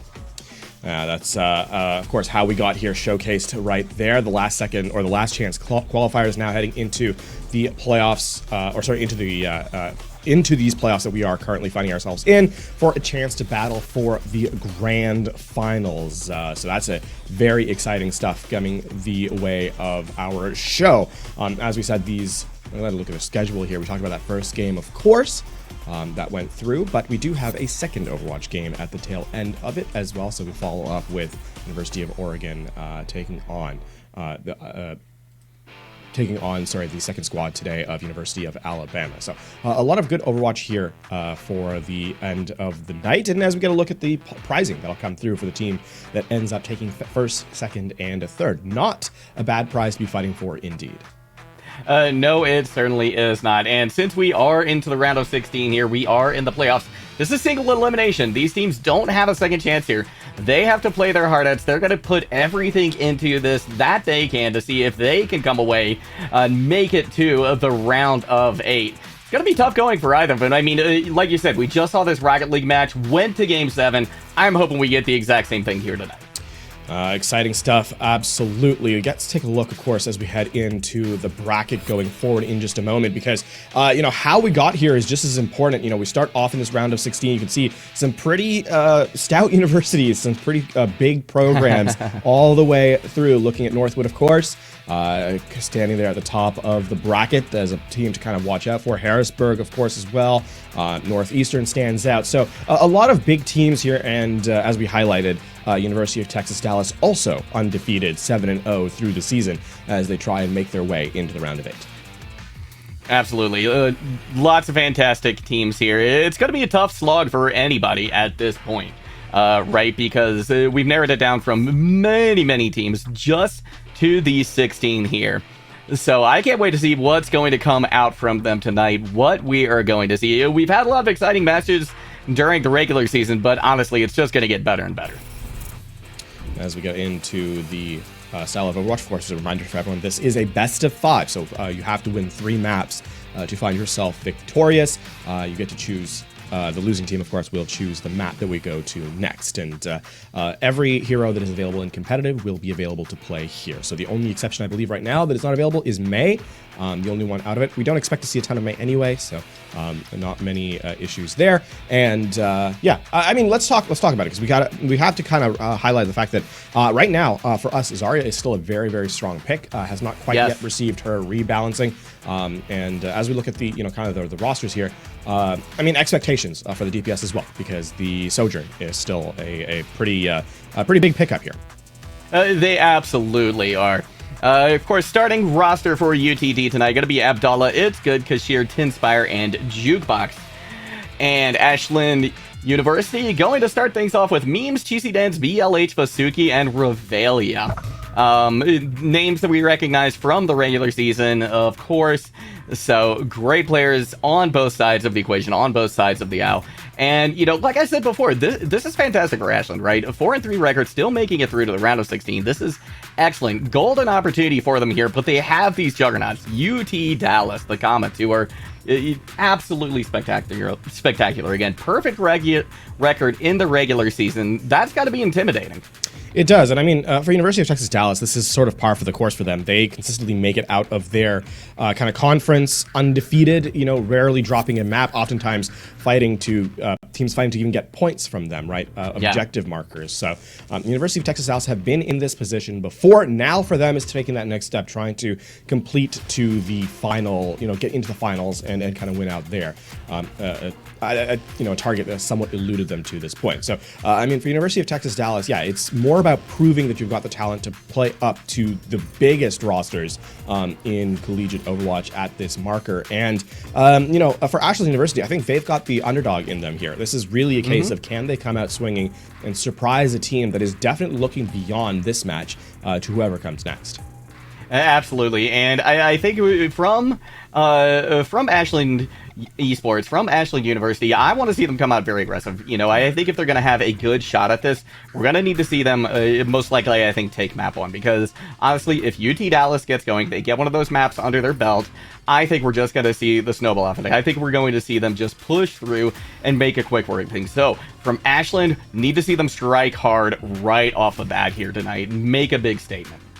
Yeah, and speaking of, kind of striking quickly, it is going to be Kiriko available to us, right? She has been out for a little while now. We've gotten to see some of the power level that she's capable of bringing to the table on that hero. And Kitsune Rush being such a strong ultimate to kind of keep in mind. So I think now we're going to see teams having solidified their style over the regular season. This is actually an interesting look. We haven't yet seen, or rather collegiate Overwatch is the first time we've seen competitive games on this patch, right? Which is the one that ended, the one that was after the Junker Queen patch, but before the one that the Overwatch League playoffs was on, right? So we are in sort of that intermediate setup for this part of the playoffs anyway. And so we're going to see a sort of a style and identity that is unique to collegiate, and I think that's very interesting. As do I. It was a lot of fun watching, these early weeks, right, during the NA Star League, and just seeing how the teams developed, right, how they swapped out different heroes. Initially, we were not seeing a lot of Kiriko, right, until we saw how big of a presence she was in Overwatch League. As soon as that happened, saw lots of Kiriko. People really started playing them, but at least initially they didn't want to. They were wary of it, right? They fell back on some of these more comfort picks. But now we're seeing a lot more come out from these teams, right? Emulating, mimicking what we saw at Tier 1 that the pros were doing. So, yeah, are we going to see, some of these teams as well opting to go for this Winston composition, right? That is a patch ahead, like you said, right? But they're still playing it, right? Because they've seen how to at Collegiate. And just being able to execute this potential new meta, this potential new composition, I think speaks a lot to these teams. So, yeah, what are we going to see coming out here tonight? Lots of different options, lots of different opportunities for these teams. Getting started on Lijiang Tower as always. Yep. It wouldn't feel like collegiate if we weren't here to start off. True, That's true. Yeah, it's something like the 90% selection rate for map number 1 over the last 3 seasons or something like that. I wasn't aware of that, but I'm frankly not surprised. I mean, it's just. Honestly, I feel like we actually see this map more than King's Row. I think we really do. which is saying something. But lots of great. It is a great map. It provides each team with an opportunity to showcase a couple of different looks. Right, if you go to Control Center and your Brawl doesn't work out, well, hey, maybe you can mix things up and show us more of a dive phase, something a little bit quicker, maybe a poke composition if we go on to Night Market or Gardens. So really going to be curious to see what comes out here, what these teams are going to do tonight. But we're loading into the game. Gates have opened already, and these teams are headed up, ready to go. Abdallah actually on the Roadhog to start things off here, Levant. This is a composition that was very popular in APAC over the last little while. In fact, we're seeing it played right now. And it continues to be a great pick composition, right? The hook from Abdallah can really shut down a play if you get an elimination. That being said, Abdallah's got hit in 2 hooks, no kills. That's Varsity going down early, and that'll herald the fight to kind of end in quick succession. It certainly will. Abdallah will fall, but it's not going to be much consolation for Ashland University. UTD will take first possession here, and yeah, like you said, just having that Roadhog, having that massive health pool, that big threat, you know, hanging out on point, makes it very difficult to approach. Yeah, it's going to be University of Texas Dallas in red, Ashland University in blue, so keep that in mind as we get into the second fight. Now, I mean, you're looking at Petal could also end things quickly with a pick off here. There it is. Wow! I mean, the fight's over. Yeah, the fight is over. I mean, at this point, if you are Ashland University, you just want to get out of dodge as quick as you can, maybe build up a little ult percentage here, but basically, you just want to get out of the situation, right? Be it either by dying or just backing off. Even with Jukebox getting taken out, it's not going to mean anything. And I mean, Ashland University have actually duplicated the composition that Ashland University have duplicated the composition University of Texas Dallas are running. That's a good start though, as B1H comes in with a headshot onto Jinspire with the railgun, and then immediately trade it back. This has been University of Texas Dallas slowing down the game tremendously with these delayed picks. They absolutely have been. I mean, we haven't really seen an honest, really good push onto point just yet. Now, Petal able to get a kill onto Memes. Now, Basuki popping the whole hog, seeing if they can clear the point of anybody left from UT Dallas, but actually able to do so. We will get a point flip over. I think Jukebox does not quite land the sound barrier there, and you can see Petal going for an aggressive setup, trying to find value with the overclock, and instead ends up being 4 wasted ultimates by University of Texas Dallas, as Ashland University only really used the whole hog and the Kitsune Rush. So very high efficiency here from the team in blue, and they continue to run it through. A big pick up there from Vasky, and Ashland will slow the game down again. They absolutely will.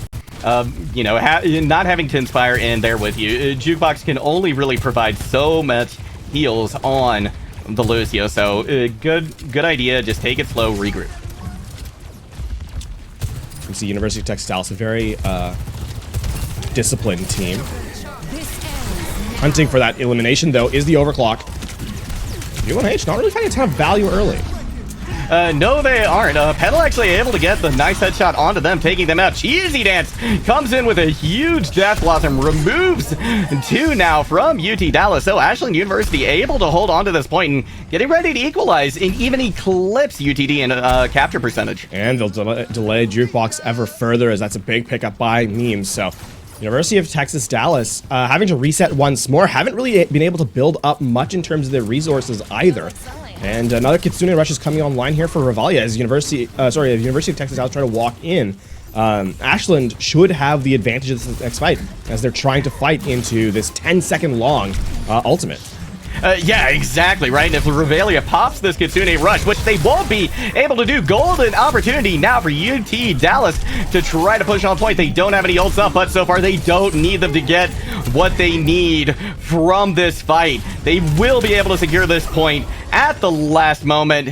Ashland, though, they only have to win one more fight. They do, and they do have the Kitsune Rush as well, but I mean, for University of Texas Dallas, the big thing there is that they don't actually use anything to kind of take that off. It's off the back of that one pick from Abdallah, and the Roadhog has been a big boon right now for a couple of these fights. So UT Dallas also in final fight territory. Yeah, they absolutely are. Gonna be Revelia starting things off with a Kitsune Rush. Here comes that whole hog. And that hits different when it is super powered, overcharged from that Kitsune Rush. B1H gonna be able to find Jukebox. Tinspire going to be countering with their own Kitsune Rush now. We have the whole hog coming out as well, but it's Petal who's getting the job done right now for UT Dallas. They have flipped the point. Ashland University desperately trying to hold on, but it's not going to be enough this time around. UTD will be taking this first point, but a phenomenal showing, honestly, right off the bat from Ashland. Yeah, still a delayed fight, though. There's a couple of low members here on University of Texas Dallas, but Petal unassailed, hit with the sound barrier of their own, and that will be the cleanup crew coming in. So a little bit more difficult for University of Texas Dallas than they were expecting, especially with Ashland University getting the long stagger through. And a little uncharacteristically sloppy at times from University of Texas Dallas, but they're able to close it out in the final moments as they'll take that first early lead here on map number 1.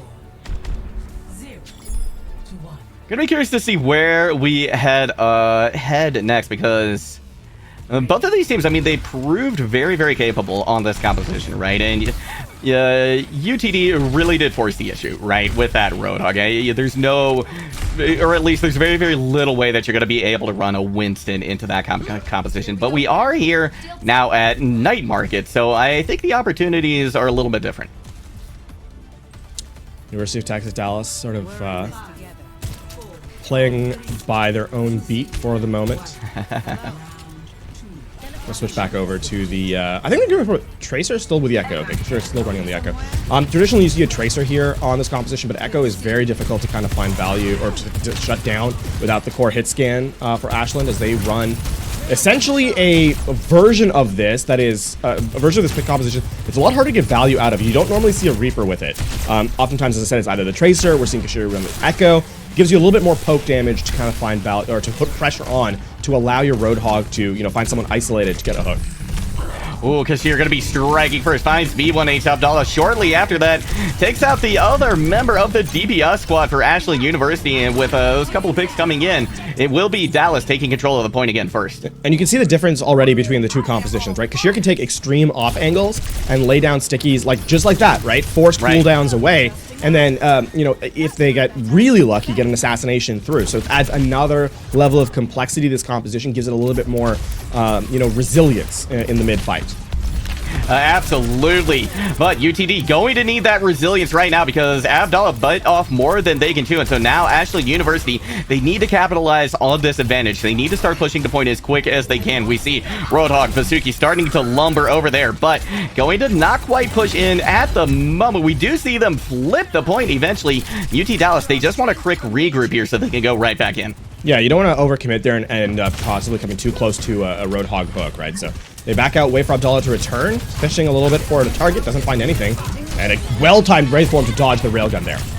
Oh, wow. Kashir goes for the duplication, but is removed from it almost immediately. Ashland now, both support ultimates out. Vazuki using the whole hog as well, pushing everybody back from UT Dallas.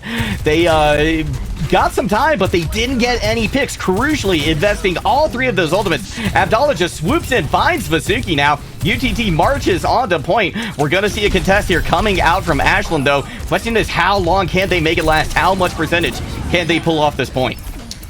It's not going to, I don't think it's going to eclipse the 50% marker, and there it is. Yeah, it's going to get the final play through. And I mean, University of Texas Dallas just have more damage from range. Abdallah gets hooked, I believe, but is not actually going to be the one going down, as Vasky gets hooked second, and the protection Suzu is there to keep the tank for UT Dallas alive and well. Now, coming into this reset, University of Texas Dallas will eclipse what Ashland had on the objective, and this is a problem for this next fight, because University of Texas Dallas, they have the sound barrier, they have the overclock, they have the survivability and damage they need to make this fight kind of go their favor. They really, really do. We're going to see a nice hook coming out there from Vazuki, but Petal pops the overclock, and it doesn't matter anymore. Abdallah on the brink of going down, but saved by that beautifully timed ultimate. Sound barrier, it's such a difference maker there, and for Ashland, the one saving grace is they don't use the overclock of their own, so they'll at least be able to have that to walk back in with here. And B1H has to be big with it, right? You have to find at least 2 picks. preferably uncontested to kind of get this one going. It's not even going to start the fight off as Abdullah's on a flank and finds a big early pick. Yeah, you've got just enough time if you're Ashland, right, to maybe move forward a little bit, let Reaper get back into the fight, and you really need him here because they're going to get the Death Blossom online halfway through this fight. B1H, though, starting things off early with the overclock before they've even pushed out practically from their spawn, but Abdallah says no, pushing everybody back with that whole hug. Nobody gets the touch, and UT Dallas takes the first map. And they'll start off with this new look as well, and getting a sense of what the University of Texas Dallas find to be their strengths. They'll get that first map pedal. This is, I believe, the overclock after the sound barrier on that second stage. Yep. Yeah, so you just dive into the thick of things. Like there's no one going to shut you down, right? So just go aggressively as possible. Yeah. Don't believe Sojourn. Taking down 5 people is not a Canadian's idea of hospitality. Take it from a Canadian. Right.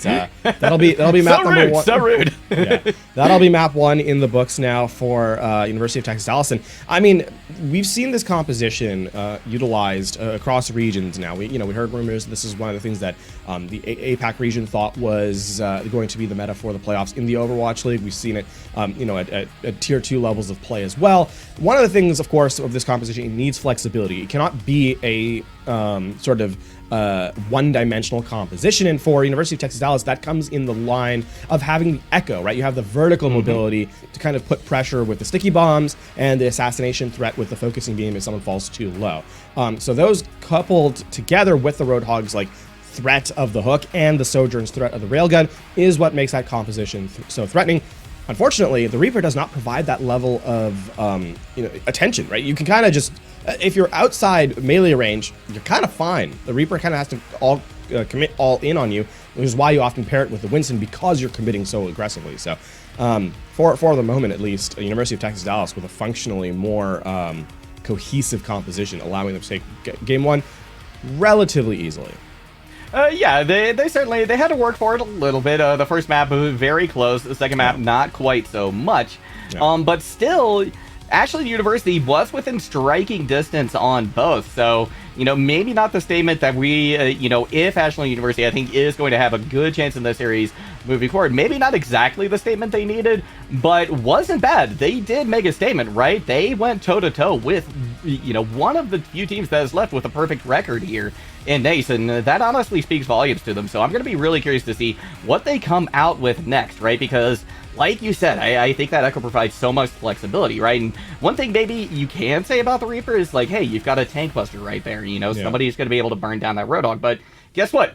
So is Echo. And Echo comes with so much more. So, it's just like you said, what are we going to see? What can we see from Ashland University moving forward to kind of adapt to this playstyle? And also, where do they go next? That's a good question, right? As we get set into the map pick, right? The loser gets to pick the next map. So that's the question that kind of comes to mind. Where does Ashland think they have the best opportunity to equalize this series? And we'll get to learn just as quickly as you. Okay, Kings Row. All right. Again, not surprised. Not surprised in the slightest. And, honestly, I think we might be seeing a lot of these 2 maps moving forward through the playoffs because this is not the time teams are going to want to be taking chances, right, on maps. They want to play what they're good at. They want to play what they know. And everything that we've learned so far through this season, through the fall of NACE Star League, is that everybody loves Lijiang Tower and Kings Row. So comfort pick here, really, I think. Lots of other ways you could spin it as well. But is it the answer, right, that Ashland needed? I'm not sure. I mean, it'll have to come in the server, right? And functionally, we're learning about this meta, that's this kind of collegiate meta at the same time as we witness it, right? Again, a reminder to everyone kind of watching, we haven't gotten the patch yet that takes Zarya down or takes the Genji down in the next moment, right? That comes in, I believe, later this week. So we're getting a sense of what teams we're practicing in preparation for it. And this is kind of what they've come to. We'll have to see if that continues, right? As we get into Kings Row itself. And I mean, the Winston composition that we saw so quickly or for such a short amount of time on the first map, needs to go more aggressive. So the question then becomes, if you've practiced mostly that aggression, does that come in, and are you able to play a little bit more passively around this Roadhog? Right. But at the moment, at least, it looks like both of these teams sticking to their guns right now. Nice protection. Suzu coming out from Ophelia to give Vasuki the opportunity to back up because they were in a bad situation. Petal now dropping back. 2 points, seeing if they can take an off angle, find something. We got to pick either way, but honestly, at this point, that's really going to favor UT Dallas. Vasuki, though, makes that a little bit better situation here. Petal backing up, trying to see if they can find someone as well. Ashland University will have 1 tick on the board, likely going to get all 3 here. Yeah, the threat. There is going to be a recontest coming in from University of Texas Dallas. You can see they're posturing for it. The hook goes wide, so there's an opportunity here for the reset. Oh, wow, Vasuki forced to use Take a Breather right off the bat as Abdallah's hook is going to land. Once again, we have a trade here that is only going to favor Ashland, but quickly University of Dallas turns it in their favor. Beautiful hold and 1:15 off the clock. Yeah, the hold there is critical because it allows Tinspire to get right back into contention with Revelia for the Kitsune Rush, right? One of the strongest ultimates right now, in my opinion. And you can see kind of hovering in the corner, Abdallah looking for the hook.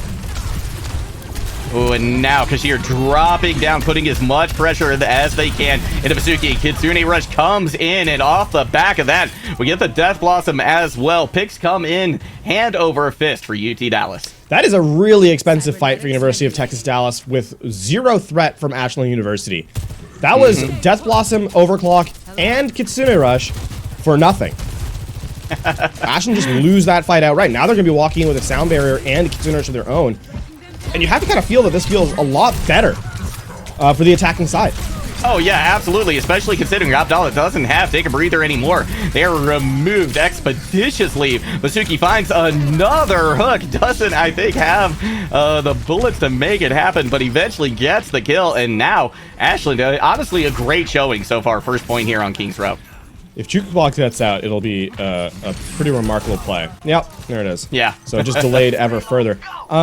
I mean, it's expensive for Ashland of that fight, but so too was it for UT Dallas with no, kind of need. And at least Ashland has the opportunity now to move through the second phase of King's Row.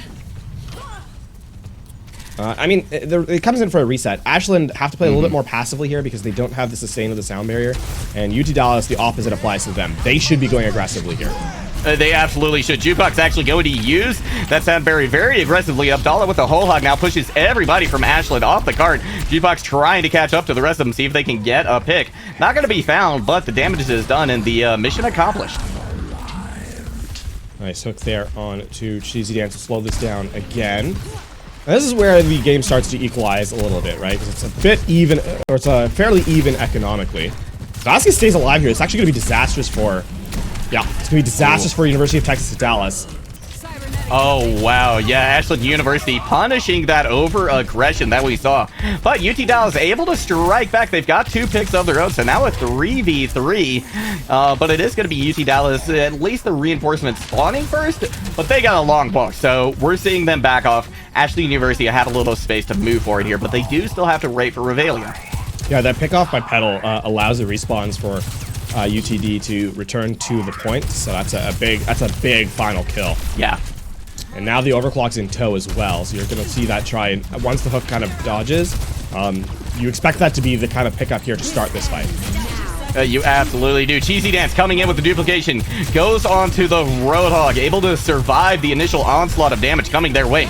Petal with the overclock, unable to find anything. B1H actually striking first. Now we've got Vasuki once again with the whole hog, but it's not going to be enough this time around as Kashir able to get 2 with the Death Blossom. B1H comes back though for Ashland University. Neither of these teams willing to give this up just yet, but in the end, despite their wishes, Dallas goes down. No, and I mean, B1 just gets more value out of the overclock, right? That's 4 kills for the Sojourn. And despite Kashir nearly bringing it back with the Death Blossom inside the Kitsune Rush, it just extends long enough that B1H can come back and there's no defensive utility, so. Varsity gonna whiff on that hook. No opportunity for that early pickoff. Next hook could spell the end of this fight.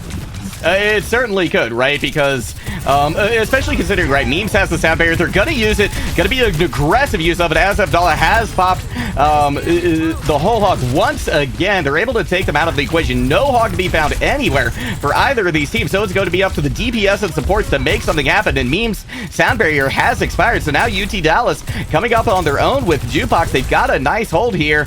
They're going to get their reinforcements first, most likely as well. Cheesy Dance forced to back off Ashland University, and with Memes going down, that will be a reset. And a shot from Petal there, and that forces that last minute of play, right? So University of Texas Dallas not having to commit the sound barrier is really, really big. They also have a leading Kitsune Rush, not a meaningful one, but it will allow them to hit the go button first should they choose to. So University of Texas Dallas, as we trend towards this final fight, you can see Petal trying to take map control this high ground here. Big disruptor shot to isolate the Echo. Oh wow! It's Kashir who dies first. Yeah, absolutely massive pickup in favor of Ashland University here. GC Dance going to be healed up. They're going to be able to come back into this fight post-haste. Abdallah actually taking a big flank with University of Dallas. Ashland University just content to push the cart for at least a moment. Petal picked off as well. Got the Kitsune rush, but B1H says no. Huge pick going on to Tinspire as well. Now, golden opportunity here for Ashland to complete this second point. Likely going to go their way. Kashir trying desperately to hold on, see if they can stall things out, but that won't be the case. Multiple wasted ultimates there from University of Texas at Dallas. They commit the sound barrier when no one was at risk. I mean, they'd already lost Kashir. They weren't really going to take a fight. Ashland head for the hills. They kite away from both the Kitsune Rush and the sound barrier very effectively, making both null and void, and then return with a vengeance with the overclock once more. So Ashland get into the final stages now as they have a minute left. Not a ton of time, but at least an opportunity to try and take another fight. Oh yeah, absolutely. An opportunity to finish the map. Not sure if it's going to happen in regulation. Think likely overtime will be the scenario. Kashir coming in with a Death Blossom. Gets one, but not before B1H has something to say about it. Will they get two? Vasuki has the whole hog. They can use it here, but Texas Dallas backing off at the moment. Huge hook from Vasuki. Tinspire going down. That is brutal for Dallas. That's going to have to be a reset. Another wasted ultimate from University of Texas Dallas. They just don't get enough value. The shutdown from B1H, who has come alive in this map, has been tremendous. There's a potential to capture with time remaining here for Ashland University. There absolutely is. I didn't think there was, but they are proving me wrong. We got the whole hog coming out. Sound barrier there from Memes to keep Vasuki alive. Dueling whole hogs at the moment. It's going to be Vasuki's who expires first. They get the health they need. 12 seconds left to go. Massive hook again from Vasuki. They keep getting it done for Ashland University. Just 3 players remaining now for Dallas. 3 seconds remaining as well. They won't finish in oh my gosh, 0.6 seconds. 0.6 seconds. That is a tremendous thing there. So now University of Texas Dallas no longer, I mean, they have to complete the map, right? They have to complete the map. And multiple times it looked like University of Texas Dallas had full control over the series and just could not close it out. Trying to throw ultimates, trying to win fights where they were at a deficit. Just could not complete or could not turn those in their favor, and Ashland refused to stay down. Yeah, as they'll complete the map. And they got so many, I feel like, really, really impactful exit picks as well, right? One of the big ones that I'm thinking of was, Vasuki getting that hook on the Tinspire, right, on point 3, as the rest of the team was trying to regroup. And the Tinspire was as well, just didn't get the memo quick enough, right? And I think that was a problem as well for Dallas. But now they're going to be on attack, so things going to be looking a lot different potentially for them. You count on me, I count on you. The first time we're seeing what looks to be the Echo mirror here. Yeah. This foolish mission No Reaper to be found. And despite it being run on the defense by Kashir, I still am not convinced by its success. But yeah. While it does synchronize well with the Kitsune Rush in kind of the neutral fight, it doesn't have a lot of ways to get in, right? So yeah. See how the Echo duel works. Yeah, gonna be interesting to see how this plays out. Because the Reaper just provides, I think, it's like kind of having a mini tank on point as well, right? From a defensive perspective, very, very strong. UT Dallas now starting to move around the Mondada statue. Ashland University backing off into that corner. We all know so well. Big hook going to bring Varsity out into the open. UT Dallas going to hit the go buttons as quick as they can. One tick should be on the board relatively soon. Getting a quick back away from Ashland University, but I'm not sure if they're going to be able to have time to get back into this fight. Yeah, with Petal taking this aggressive angle, just to making sure that no one can walk in for free. The threat of the railgun is in tow as well, so no one's going to want to peek around the corner, except perhaps the Roadhog, but the hook will go wide. And that spells the end of that first point. So try for a first hold, or a close hold rather, through the arches are Ashland University. And a nice disruptor shot right there from Ashland University, kind of dissuade UT Dallas from pushing in. They had to back up through that damage as well, so the healers had a little extra to do on that retreat. But they've got the cart in tow now. UT Dallas, they are going for a pretty close hold, at least with the Roadhog. Everybody else kind of hovering over near a bookshop. Hook goes right again from Varsity. They're going to be saved, bailed out by Revelia, but now they won't have that protection, Suzu, although Revelia is striking a huge blow. Kashir does find one, but it might not be enough. We do hear Kitsune Rush come out from Revelia as well, but I don't know, Levon. That might have been an overinvestment. I mean, the fight had already been over, and they get the kill, too. Wow. Cheesy Dance not able to duck behind cover in time. Yeah, this is a chance for University of Texas Dallas just to hit the reset and go right back in. Oh, yeah, it absolutely is, and go they are. Petal getting that opening pick right there, giving them control now over the payload. Nice disruptor shot as well. Chunked down so much of the damage onto Revelia. Beautiful retake. Just an unfortunate timing there for Ashland is University of Texas Dallas were already on the reset. Bull attempted a cheeky hook there. A cheeky hook there from Vasky ends up going awry as Abdullah lines theirs up first, and so University of Texas Dallas will continue sort of a speed run on this phase. There's only going to be one real fight for the last half of second, and keep in mind that no matter what University of Texas Dallas completes with, Ashland University will get a second chance to attack should that come to pass. But it's all about time bank differential at this point. Yeah, absolutely. We're going to get the Kitsune Rush coming out now right off the bat from UT Dallas. Striking back to his B1H with the overclock. Not going to find anything except for Petal as a flurry of kills come in all at the same time, as well as the point getting captured for Dallas. And Ashland have now been staggered tremendously as the cart continues to roll forward. And, I mean, pick after pick has kind of come through from University of Texas Dallas. They've found their footing once more and have not overspent either. There's another big pick with the player that has had, I think, the most impact for Ashland at this point, B1H, on the Sojourn. Yeah, absolutely. And that's just more cart progress, more time, less opportunities for Ashland to stop this cart as well. And crucially, you know, if UT Dallas here, if they can win if they win this next fight, 2 fights, fight and a half, whatever it is, they're gonna have a tremendous time bank moving into round 3 and 4. We've got the duplicate coming out from TC Nance, quickly taken care of though by UT Dallas. We're going to see Jukebox pop the ultimate as well, sound barrier to try and keep everybody alive. Azuki pushes people off with that whole hog, but it's only going to buy a little bit of time here for Ashland. The railgun's still loaded up. Oh, strafe here out of corner. Still delayed too long, so the charge gets taken down. And that's going to open up the Kitsune Rush for Ashland. Yeah, but Kashir striking first. Mizuki taken out of the equation. Now Ashland University going to have to work overtime to try and hold off this progression. But Abdallah meets their demise, meets their maker, gets sent back to spawn. So Ashland University should be able to hold on here. But with a pick coming out from Kashir and Vasuki, and rather Abdallah coming back in, things could turn quickly in favor of Dallas. Yeah, they've stymied the reset here for Ashland, have University of Texas and Dallas. And I mean, you're looking for a pick, you're looking for a railgun, you're looking for a hook, something to slow this down. Instead, it's going to be the Roadhog taken out with a good combo.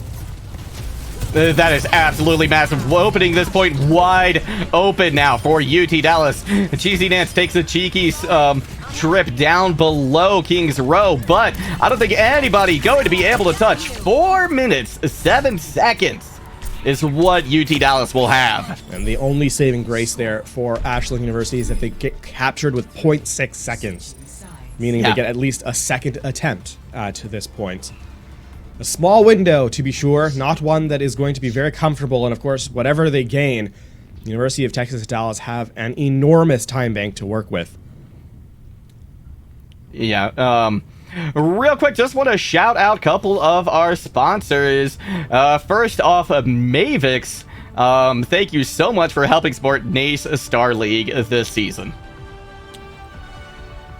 And of course, BetterHelp for the support as well. So you can find that information at with the QR code there. And thank you to BetterHelp for the support. Yeah, there's so many organizations coming out in support of NACE Star League this year. Really been fantastic. Love to see them all coming together for, honestly, just this wonderful thing that we have going here at NACE. So, 20 seconds now before the gates open. UT Dallas, they've only got to hold on for a minute. So, Ashland University going to be putting down the goalpost, and they're hoping to get it very far here.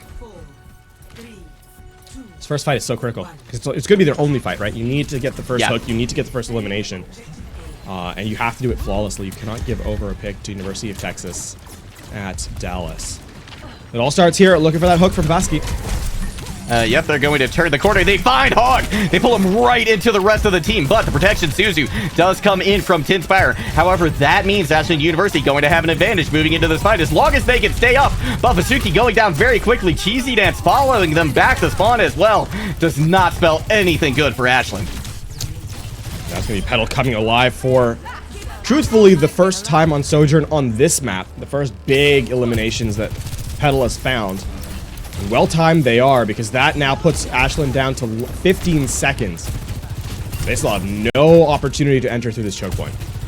No, they don't. It's going to have to be Jukebox touching and Ashland, or rather, it's going to have to be Memes touching, and University of Texas Dallas knows this. Going to be people back there waiting for them, and that's going to be two huge picks right off the back. Both DPS out now for Ashland University.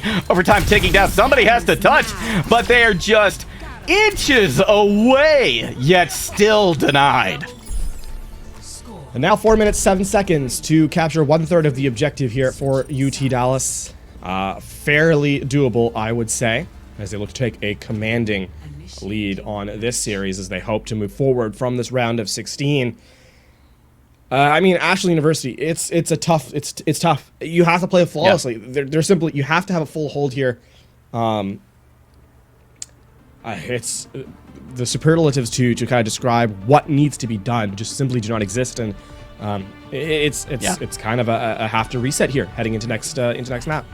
Yeah, I mean, it's going to be a Herculean effort coming out here from Ashland University if they are able to pull this off.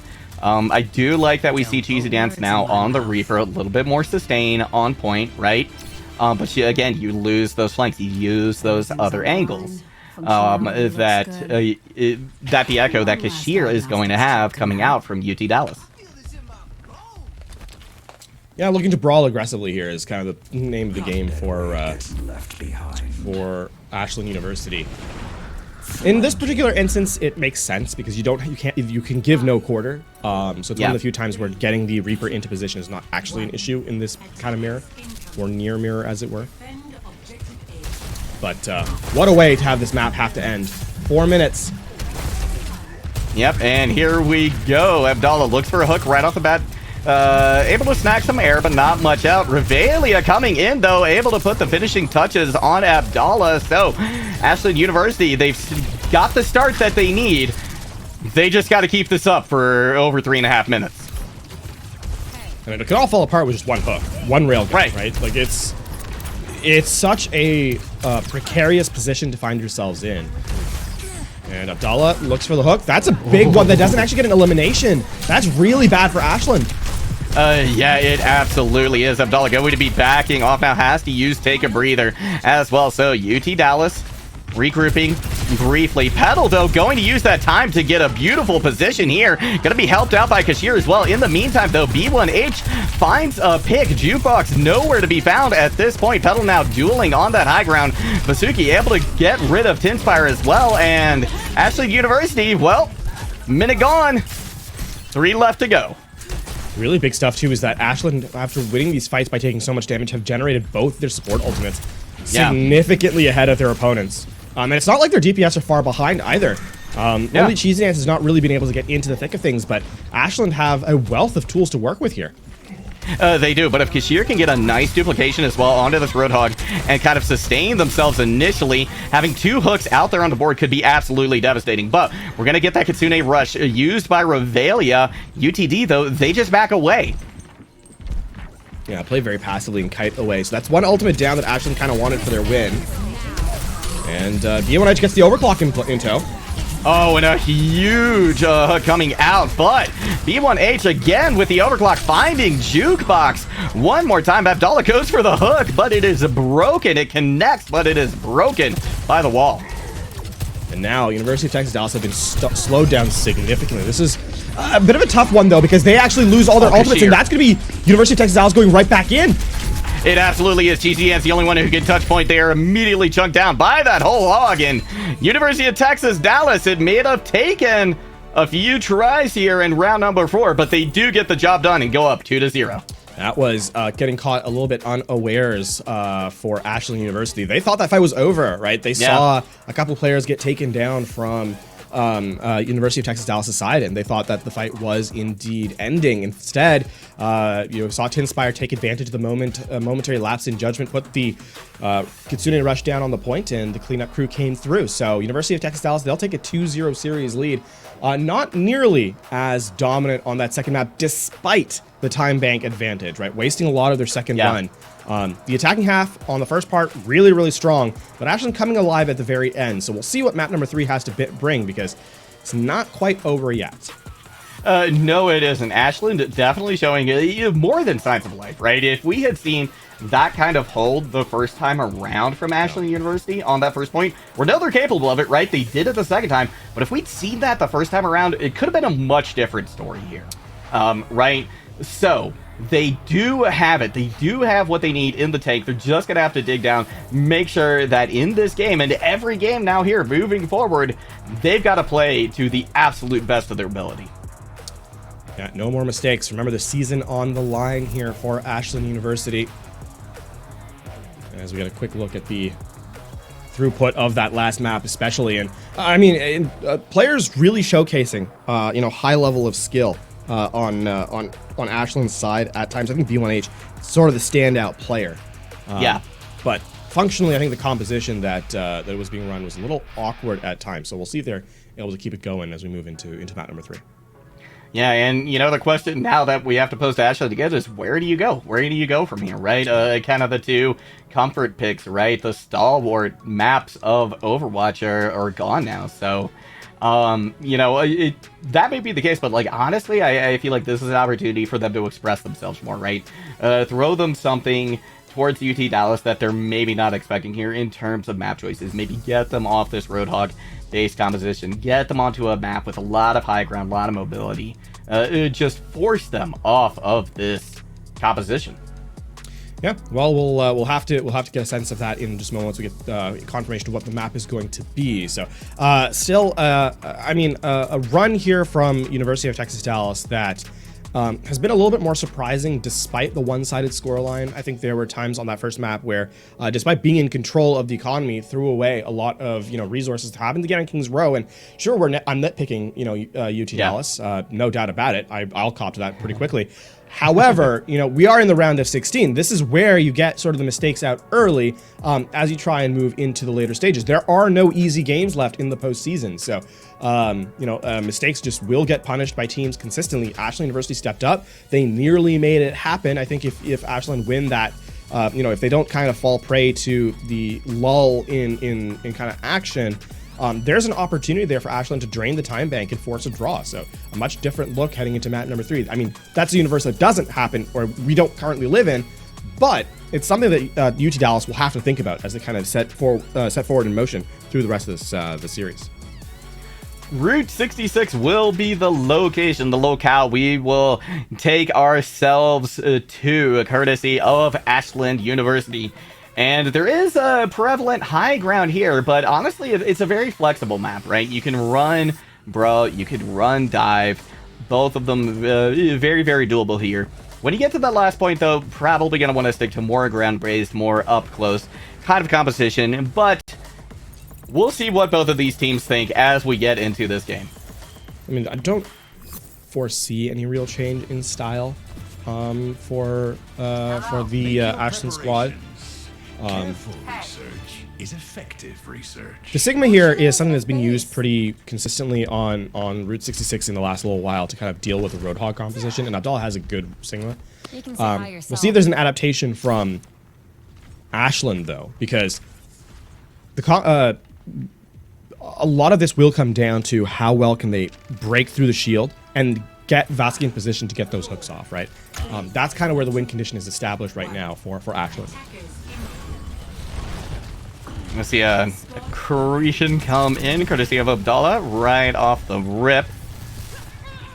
UT Dallas just wants to keep everyone at bay at the moment, and honestly, keeping this composition at arm's length is exactly what they are going to want to do. As soon as they get in, as soon as they get close, things could start going bad for them.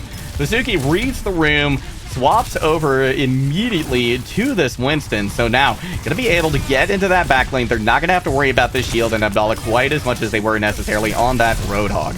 That's a big pick already. Yeah, and Yeah. they forced the Suzu as well. This is a good dive from Ashland. It absolutely is. Everybody falling back in droves now from UT Dallas. We see Gashir also swapping over the Torbjorn. Want to get an extra gun in the mix, take things back up almost to 6v6. We're also seeing Cheesy Dance be unleashed a little bit, able to get in close with this bubble. And Yeah. just be able to fight, a little bit more closely. So, this composition has unleashed just another player for Ashland at this point. It certainly has, and right now they're putting so much pressure onto the Sigma shield as well that University of Texas Dallas, they're having a hard time getting out of this cave, right? Putting pressure onto the point, but Kashir going to be able to take Vasuki out right off the bat. B1H, though, striking back, refusing to let this go down easy, let it go down early, but Petal going to eventually find them as memes false as well. Yeah, unfortunately, with Varsity being taken out of the conversation, there's no protection against the damage throughput that comes in from the entirety of UT Dallas. So there'll be a hold at the gates just early, or the first checkpoint rather, just before it, for University of Texas Dallas, and Ashland will have to go back to the drawing board. And I mean, with Abdallah doing so much damage on that fight, the Gravitic Flux is available, and I mean, Sound Barrier not in tow, so catching Revelio or B1H could be a big deal here. Oh my gosh. Good timing. Excellent timing by Revelio. Right, getting out there right in the nick of time, teleporting to another one of their players. Huge play right there. Tinspire going to pop the Kitsune Rush as well. Revelia dueling with their own. Now Memes forced to use the sound barrier. Kashir goes down. B1H finding their groove once again. Now we're getting a lot of pressure coming in. Cheesy Ants moves to that high ground, trying to take down Petal, eventually able to do so. And now Ashland University primed to capture this point, but Jukebox wants to try and hold on a little bit longer. Tinspire falls shortly thereafter. No more supports left for them. This point will be Ashland's. Yeah, very greedy sound barrier there from University of Texas Dallas. They're down 2 players and still think they can claw that one back, but Ashland, unmarred in their heroes, will go through. So UT Dallas will have to set to the second stage, as you can see Ashland looking to kind of set up. I would expect to see... Oh, nice shot by Petal. Wow. that'll just slow things down. It doesn't really stop the fight from happening because the fight wasn't going to commence until Cheesy Dance resets anyway, but it allows University of Texas Dallas to take more map control for sure. Exactly right, and now Abdallah with this very beneficial high ground here. We're gonna see Kashir throw down the Molten Core as well, stopping any kind of ingress that Ashland University had planned, save for that very long flank. Ooh, that's a big pick. That is going to stall out even further. So we get the fight delayed a little bit. That takes time off the clock, right? So for Ashland, I mean, getting or trying to force these very early picks is going to be critical. They need to punish Jukebox and Abdallah playing this aggressively. That is an early Primal Rage. It really is, but a lot of pressure going to be put on the back line now. Abdallah tries to slow things down once again with a Gravitic Flux, but not going to be able to do so. Vasuki finds value. B1H following up with a pick of their own, and Ashland University gets this cart rolling again. And despite that trade onto, or that one elimination to B1H, I don't see any world where Jukebox stays alive. So it will be another reset coming in. Ooh, Petal. The railgun will go wide. And now Cheesy Dance gets to hold a much more aggressive, threatening position here as Ashland takes the high ground. And Ashlyn also with 3 ultimates in the bank as well. UTD should have a couple online here. Most notably that overclock and the rush. Abdallah, though, be able to take out Cheesy Dance. That's 1 win condition now for Ashlyn out the window. UT Dallas now going to be descending onto the point. Seeing if they can continue this onslaught. Bazuki follows back to spawn as well. Yeah, that's we can see the posture playing for the Death Blossom or playing for, you know, aggressive damage into a Wraith away. And instead, Abdallah is just going to land the hook. And with the damage that had already been dealt, doesn't even need the melee to take the 250 HP character out. So Ashlyn set back once more. That hook will go wide as Varsity makes the change over to a Roadhog of their own. Oh, they go down dangerously low. Memes forced to use the sound barrier. Kitsune Rush comes out from both sides as well. Petal going to be able to find B1H, and that is crucial. Varsity has been getting so much done for Ashland University. Nowhere to be found. Another rail chunks away some damage from Bazuki. Trying now to back out, seeing if they can get back to safety. Cheesy Dance, no quarter going to be found. Bazuki, though, gets Abdallah out of the fight towards the end. So if they can regroup quick enough, they can potentially make something happen here. Well, they'll be able to walk through the choke because Abdallah is obviously far back, but they still are going to have to take a fight on the point, and Abdallah will be back in time for that. So now in the last 40 seconds, there's going to only be one true fight here on this, remaining on this phase, and the hook goes wide from Varsity, so advantage University of Texas Dallas. Yeah, absolutely. Varsity not going to be found. This is a very difficult position now for Ashley University, but B1H tries to make it easier. Kashir says no, though. Immediately after that, Cheesy Dance forced to back out.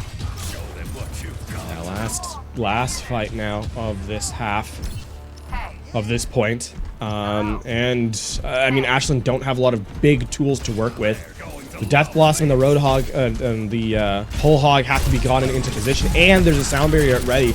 Oh, absolutely huge Whole Hog coming out here from Abdallah. But in the meantime, the rest of the team getting the job done as well. They're going to be able to take out 2, make it 3 players now. Bazuki, Whole Hog, Hero trying to make it happen, but not going to be able to. And with memes going down, that's going to be as far as this gets for Ashland. University of Texas Dallas playing the clock to perfection, slowing down, using aggression, and then on the point, the zone control of the Molten Core. And there's really not much that Ashland can do to keep that one going. Now, the season's lying on the line here for Ashland. Should they give up that second phase, 77.43 meters, that's their defensive target, or their season is over. UT Dallas knows exactly where that marker is, and they are going to be gunning for it. And considering how quickly they were able to just blaze through Kings Row, at least on their first shot, this is going to be tough for Ashland. They're really going to have to dig deep here, make some magic happen on this defense. Forget regulation. After this mission, I'm throwing a party. Petal going to go for an early shot with the Pharah and then with the Widow, and then likely changing back to the Sojourn, I would expect. One would imagine. Indeed. Not seeing any kind of major changes coming out compositionally here for Ashland. Not opting for the Sigma this time around. They don't think that that's going to be the way that they hold here tonight. And to be fair, Fasuki has done a good job on the hook. Faster too. Yeah, has been reasonable with the Roadhog. It really does come down to which team can get more picks, more fights, and the follow through from Tinspire has been a difference maker in a lot of ways with the Protection Suzu. The timing for it to deny Roadhog hooks is very, very small because there's an activation window where it kind of finds value. So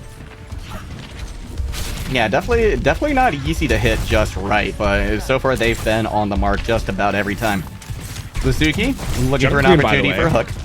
Yeah, right. I haven't seen this come out before, and as well, Kashir on the far with no mercy as well. Not typical, not usual. Bazuki though taking a lot of damage, going to be forced to back off here. So UT Dallas potentially with a little bit more brawl capability here because Bazuki they're going to be looking for those hooks and then backing off, right? Whereas Abdallah going to be a much more persistent presence on the card. And already halfway to that first mark, Petal finding B1H2 is absolutely devastating here for Ashland University. Kashir now taking an off angle, chucking some damage into Vasuki, making sure that even though he goes back a corner, there will be no quarter to be found for anyone on Ashland University. Petal eventually finishing out Memes, and honestly, that's first point. That's first point for UT Dallas in one fight. Yeah, there is no way to recontest that. She's going to get off the Reaper, as that was an adventure that really didn't have any way of contesting the aerial threat. So yeah, now you're hoping, if you're Ashland University, for someone who's going to be able to contend a little bit with that verticality. And I mean, a hook needs to land for Vosky. They need to get that pick off to start this fight. They really, really do. Cheesy Dance will have an advantage in the sky, right? Farah typically a little bit stronger in that 1v1 into that head-to-head against Farah. Already finding value, taking Tinspire out, one of those major pieces of the puzzle for UT Dallas. Petal follows shortly thereafter, and that'll be Dallas backing off. I think this is where University of Texas Dallas understand the experiments over and switch. Yeah, yep. Shira going over to a soldier. All right. I mean, it's double hit scan, technically, so that guy will have a little bit more to worry about. Yeah, she certainly will. Cheesy Dance halfway, though, to that duplication. Jukebox coming in, though, finds the B1H just about out of nowhere, but apparently Lucio not to be outdone on Ashland University side either, finding a pick as well. Now we've got Revelia using the Kitsune Rush, pushing in as quick as they can. Jukebox finds Cheesy Dance too, so advantage here for UT Dallas. If they can get this fight right here, they will be one fight away from victory, but Memes determined not to let that happen. Kashir striking back, Petal jumps into the fray, and with a beautiful charged up rail shot, finds another. And that was going to have to be a quick reset here for Ashland. Yeah, now, I mean, and here's where desperation sets in for Ashland University. They only have the overclock to kind of walk out. B1H has been a big player for a lot of times on Ashland in these desperate scenarios. We'll have to pull the magic through once more. Petal lying in wait, though, an overclock of their own. Oh my gosh, early sound barrier, aggressive overclock. B1H trying to do something so they can get out. Nobody in a position to touch point, though. And it's going to be UT Dallas walking it in 3-0 over Ashland University in our first game of this round of 16. And that will be farewell to Ashland University as their season comes to a close. They'll step back, having made that round of 16 the top players in the region. As University of Texas Dallas move on to the round of 8. Great showing from them, of course, to be expected from such a strong squad this year, historically as well. UT Dallas moving forward, so great. But by the way, honestly, phenomenal showing here tonight from Ashland University. I mean, 4-3 record in the regular season, having to go up against such a monstrosity as University of Texas Dallas, and honestly doing a really, really good job against them. You know, consistency, I think, maybe just wasn't on their side tonight. If it had been, might have seen a different outcome, but really looking forward to seeing what we see in the future from them. Yeah, well, that being said, we will be guaranteed to see at least more of University of Texas Dallas for at least one more match as they do move on into the round of 8. We'll have an interview with them in just a moment, so don't go anywhere for that. But, I mean, to dial in, of course, onto this match specifically, we're seeing the adaptation happen in from the regular season into now, stylistically anyway, as the compositions have switched up pretty tremendously. We've got that whole the Roadhog mirror most of the time, a little bit of the Winston, though not a ton. And now, I mean, this just leads me to wonder, what is the next couple of games going to look like? Because teams already having evolved into the next phase of what Overwatch 2 has to offer. Right, and I mean, a lot of these teams, too, they were probably expecting this patch to come in today from Blizzard, right? I mean, frankly, all of us were. And so I think these teams might have been caught a little off guard, a little unawares, right? And so, like you said, probably practicing, anticipating the adaptations they're going to have to make moving forward into this new meta. Well, hey, guess what? That's delayed a couple days, right? So what do you do as these teams, right? Do you go with what you've been practicing, anticipating, or do you fall back on what's worked historically? And I think, I don't really know what the answer is, right? At least in our first game, they wanted to look forward. Entirely possible that we do not see that moving forward into our second game tonight. Yeah, well, that will, of course, remain to be the marker of what happens next. We still have to get a chance to see what comes through here. And I mean, the playoffs has been already full of surprises in terms of the styles that we're seeing. Echo was a little off the cuff from what I was necessarily going to be looking coming in, but they made it work pretty tremendously. Kashira, I think, is stepping up a lot of the time, finding those assassinations in tow. So we're getting a little bit more flexibility right now than we have perhaps historically, and that's definitely an interesting marker. Yeah, and even looking back just on this fall season, right? Which started late as well, right? We had to wait for Overwatch 2 to come out before we got things underway, right? Honestly, this has been one of the most varied seasons compositionally I've seen in collegiate Overwatch so far, right? I mean, it feels like we've gone through 3 metas in 6 weeks or something. It's kind of tremendous the pace at which we've seen these adaptations come out from these schools. So yeah, it's just been a very fascinating journey so far this fall. But sounds like we do have our interview here and ready to go. Well, I'm so sorry. We are going to be headed to a break. I misunderstood production. So we're going to be sending it to a short break. We'll be back here momentarily with an interview.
Was attempted pick coming in for the Tempered Fate out of Light Oh, I Pulse, thought but they it didn't might try to connect. collapse it. They were looking to see if they can get the pick on an Be Ubi. careful. And now Aslak gets flashed on. Here's the True Shot Barrage. That's a long Oh, one. Hard, he no! kills him! Hard is huge! They can't stop him, and Aslak finds Light Pulse. He's in! Oh my god! Hard.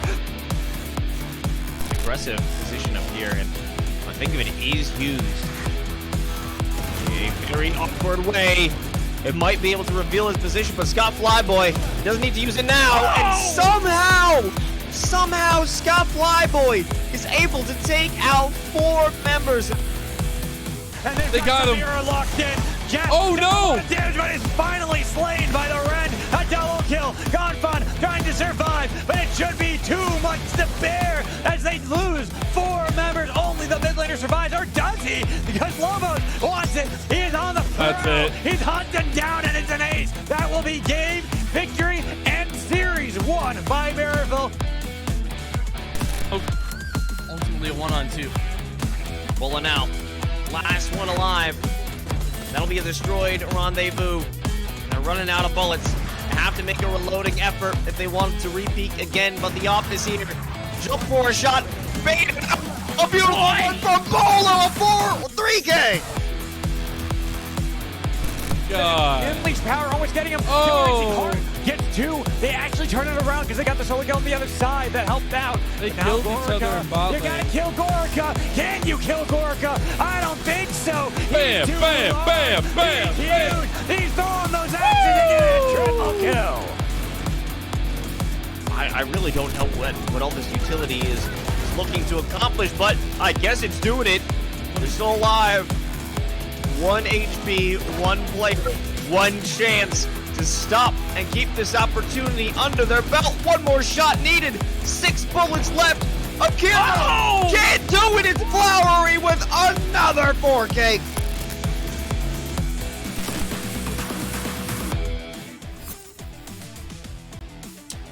Welcome back to the show as we get a look at the weekly schedule here for the NACE Star League. As we said, well, today is the 15th of November, so we move on, of course, from Wednesday, Thursday, Saturday, and Sunday this week. We have broadcasts coming in. Small little break on Friday, but otherwise some fantastic esports action here at the collegiate level at the NACE Star League. So we still have one more match to kind of round out our night here, though, as we get set Jolly God for our final game of the day. University of Alabama taking on the University of Oregon as we are in the round of 16 elimination days, yet in the playoff bracket. That they are, and we get to see another team who went perfect in the regular season. University of Oregon not dropping any series, but honestly, University of Alabama not too far behind them, only seeing 1 loss so far. So I anticipate this is going to be a closer matchup than our previous one, but take a look here at our starting rosters. The 10 players rather that's going to be in the lobby. So I mean, in terms of the expectations kind of coming through, we have to highlight the fact that we don't really know if we're going to see sort of the meta looking forward, team comps looking forward, or ones based on the patch of the past. So that is going to be an interesting adaptation as we walk into the series. Yeah, it certainly will. I mean, both of the teams from our last match seem to be in firm agreement, right? Going with this, new APAC-influenced Roadhog composition, but looking at this next one, honestly, it's anybody's game. And both of these teams, I'm sure, are excited to show us what they've got in store today. So, taking a look, though, at what both of us think is going to happen, we have thrown our weight behind University of Oregon tonight. That logo is it's a duck, right? Duck It wearing is a duck. Little sailor's hat, maybe. Yeah, I think it is. Which, we got northwest Pacific Ocean. Yeah. You can surely see some aquatic. I mean, every duck is aquatic, but I guess some who have decided to join the armed forces. Well, that getting set to kind of go through. As you see, we do have faith in the 7-0 scoreline the University of Oregon brought to their regular season. Both of us going with the prediction of University of Oregon. That being said, Alabama not quite out of it yet. This is not I would not be surprised if they were to bring, just as much to the level of competition as expected, right? This is, as we kind of get set into it, it's tough to draw conclusions about which team is going to be objectively better, as we haven't seen cross-conference play up to now, right? It's been a little bit of an opportunity to trend in that direction here. So coming into this, I already touched on it earlier, compositionally, we don't know what's going to come in, right?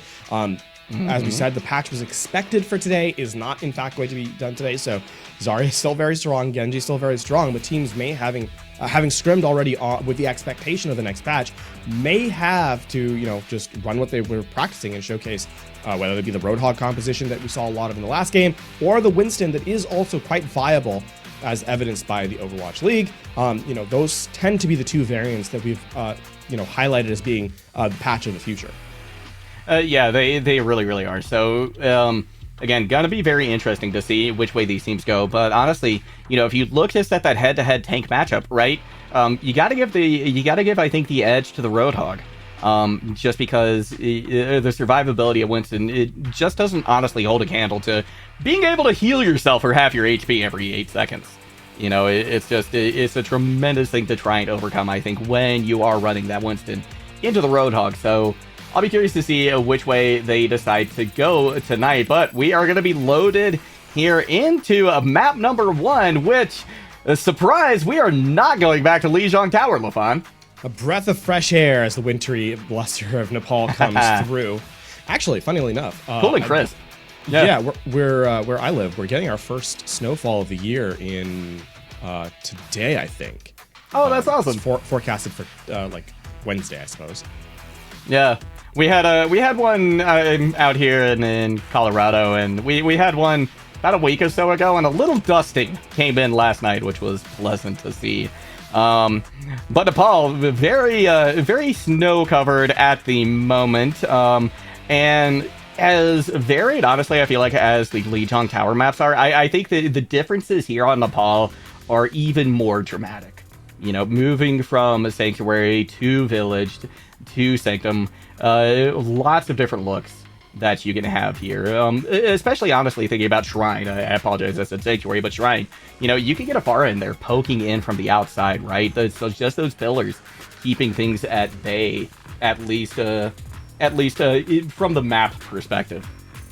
Yeah, definitely opportunities to showcase a couple of different things, and I think as I highlighted before, definitely intrigued as to what the resolution of the teams are. It tells me what their identity is going in. Do they believe in sort of the upping the tempo, playing very aggressive, or going for more pick-based compositions, depending on slowing the game down. And at least for the moment, it looks like we're gonna get the Winston coming in from University of Oregon, and a Zarya. All right, I like that. This is basically just slows down the game from Alabama. They're playing around the strengths of this current patch rather than what the expected future play is going to be. Yeah, and honestly, I think this even plays into the map geometry a little bit better as well, right? You can just get set up on point, but you can't if your tank and your Lucio are taken out of the equation post-haste. Very, very aggressive dive coming out from Oregon, making a statement right off the bat. Introl doing a great job of setting the disruptor shot behind Juice, and also blocking MK Carson out of the area to speed the Zarya around. So a lot of damage from that disruptor shot, meaning that there was the focus fire available. So Juice going to switch over to the Winston. We're going to have the full mirror here. And this is going to come down to a lot of the Winstons putting pressure on the Sojourns, because now that Railgun comes online, the only thing really blocking it is the Winston bubble. Yeah, absolutely. If you could get in there and distract that Sojourn, just make it that much harder to get those shots to land, then you're doing what you need to do as Winston. Right now, University of Oregon firmly holding onto the point at the moment. Alabama doesn't want to push in just yet, but now Putter has gone and used the shield, taken out very quickly by G-Man Extreme. So seeing a pretty quick push coming out here from Alabama, but they need to get the rest of the kills online. They have flatline. They're still working to flip the point over. They will get it eventually, but that was honestly, I think, a little bit of a slow cleanup. Despite THL using the Kitsune Rush, they actually don't get any value from it, right? Putter goes a little too far, beyond the line of sight of the healers, not able to be kept alive, and so in terms of taking space, University of Alabama managed to dodge the majority of the damage from the Kitsune Rush, and now University of Oregon on the back foot as Paith has the Kitsune Rush of their own. Yeah, they do, but Alabama, I mean, look at this. 5 ultimates coming into it right now. Logo going to pop the overclock very, very quickly. Now Oregon looking for putting pressure on the point towards the back. Beautiful shot from Logo. Take iTroll out of the equation. Sapberry coming in now from Oregon. Seeing if they can turn things around. Magician finds one, but that's a far cry from the 2-3 that we saw coming out in favor of Alabama. Juice now with the Primal Rage pushing people out. Logo going down very low at the moment. Does get chased down by THL, so Oregon have an opportunity now to try and turn things around. Yeah, with MK Carson coming back, they're going to use a sound barrier, but there's only 2 players left alive aside from the Lucio. And the cleanup needs to come in. University of Oregon, they're losing members. They still haven't gotten the objective back.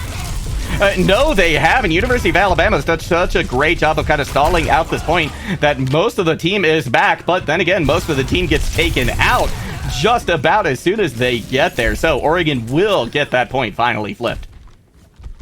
Very, very sloppy gameplay on this style of the head-to-head mirror, right? They're sending players out individually to take fights, and University of Oregon only claw back a portion of control. So they'll try and equalize.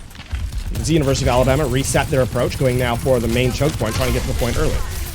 Oh, and it's going to be Winston jumping in. Juice putting the pressure on the high ground, trying to keep THL at bay. But of course, they can just slip away, teleport back. Got the Kitsune Rush on point now from Paith, and University of Alabama holding on very strong to this point right now. Juice goes down low, but gets the Primal Rage off at the last second, maximizing the health pool that they regained right there. And with that, Alabama will hold on and get this into one-fight territory. Well, actually, it's going to be a very harried fight from University of Oregon because they don't have any players alive. Someone's going to have to come in and touch at the last moment. 10% left. You can see University of Alabama setting up, trying to get G-Man Extreme into position to use the Death Blossom as they walk in.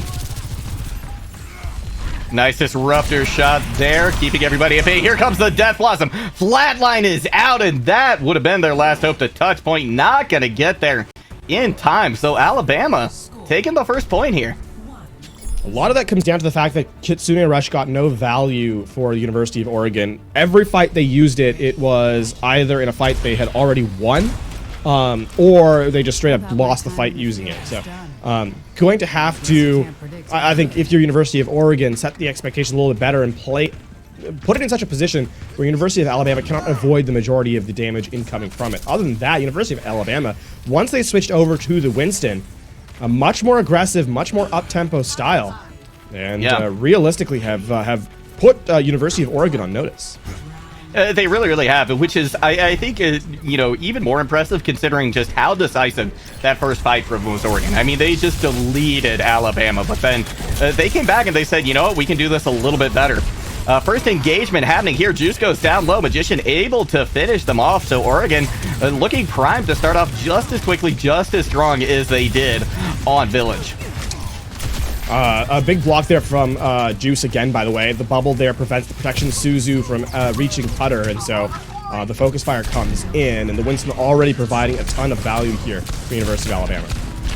Is there an opportunity here to recontest? Putter going to find themselves off the map. Alabama coming back in with a force, has a 2-player advantage on the point just after Oregon got it. So this is just a tiny bit of progress that Oregon got for that first fight. Amusingly, despite winning the first 2 fights, University of Oregon get the first capture percentage because the first fight happened so quickly. But now University of Oregon, they lose another player here, and University of Alabama will continue to accrue time on the objective. And University of Oregon as well, just falling further and further behind in terms of in terms of the ultimates. THL, the only one really looking to be a threat right now from Oregon, and I'm anticipating them using that to push in here. But with iTroll out of the equation as well, things are going from bad to worse here for Oregon. Trying to put a little bit of pressure on point is Magician, but they just disappear as quick as they can. They find Juice, though, in the middle of it. Putter going to be able to start to turn things around. Oregon has an opportunity. 2-player advantage now going their way. They've got all the pressure on point. Magician putting the finishing touches on things. Paith tries to hold on, but gets knocked down. We're seeing the value of the bubble so, I think, impressively coming through here. Yet again, Winston tries to dive in and find aggression, and instead, the defending Winston bubble prevents the heals from coming through, and that's going to be the end of that fight. That being said, University of Alabama, Logo picks up a flatline on a pick. That allows University of Alabama to just walk in. It absolutely doesn't. Paith not wasting any time, uses the Kitsune Rush. Magician, though, says it's not over yet with the Death Blossom to take out 2. Now Putter on the point, primaling away. Juice responding in kind. Putter doesn't have theirs anymore, but Juice overcommits just a little bit, finds themselves off the point. And now, University of Oregon in control of the point. That is a really, really good read on aggression from University of Oregon, despite losing the first player. You saw University of Alabama wanted to commit to that. They used the Kitsune Rush, but Magician lying in wait, gets the Death Blossom in tow and a Primal Rage to add onto it. And University of Oregon. Another thing, too, Putter gets the 50% ult charge because they knocked the Primaling Winston off the map. Right, like an absolutely massive mouthful that they just got to just completely eat. Itro coming in now with the overclock, going to send everybody back to spawn from Alabama in short order. If they get these stagger kills here, it's likely going to just force last fight. Yeah, you can see University of Alabama looking to reset and recollect. The unfortunate thing is they're walking into final fight, and University of Oregon are going to have the Kitsune Rush and a sound barrier, so extended HP and damage throughput coming forward to them. Alabama are going to have to make magic happen. Yeah, Logo going to have to build this overclock as quickly as they can, just 10% away. Here comes the sound barrier, though, from Flatline. THL uses the Kitsune Rush as well. McCarson follows in kind with another sound barrier, but Paith unable to take all the damage coming in. McCarson goes down as well. No supports left for Alabama, and with that, Oregon should be taking this first point. And actually, take that back, second point, evening this up at 1 apiece. Yep, as we head now into round number 3 to figure out who has the actual understanding of the macro of this meta between these two squads. A much more up-tempo style from University of Oregon here, punishing the mistakes from University of Alabama and not falling prey to mistakes of their own. A far cry from that opening round here on Nepal. It certainly was. Oregon just played enormously aggressively there at the end, and it worked very, very well to their advantage. But moving on to Shrine, things a lot more open here. We are going to see the TP out of spawn from Oregon, so anticipating them to get control of the point, it's going to be up to Alabama, likely going to be positioning over towards Elephant, near that Mega, seeing what they can do. The teleport from Magician. I think waiting to stop. No, going over to the Reaper, as expected. Well, we'll get that full mirror coming through as the objective contests here. Yep, Oregon with point presence already. Juice actually just running it straight down mid, straight down the middle. Forces out a shield, gets their own up. It's going to be a nice protection Suzu coming out as well from Paith to get them out of dodge very, very quickly so they can regroup, get their cooldowns back online. But Juice going down very, very low. Just a little bit of more damage needed to put them back into spawn. We're going to see Oregon now collapse onto them very, very quickly. Logo finds an exit kill, but Oregon once again with first control.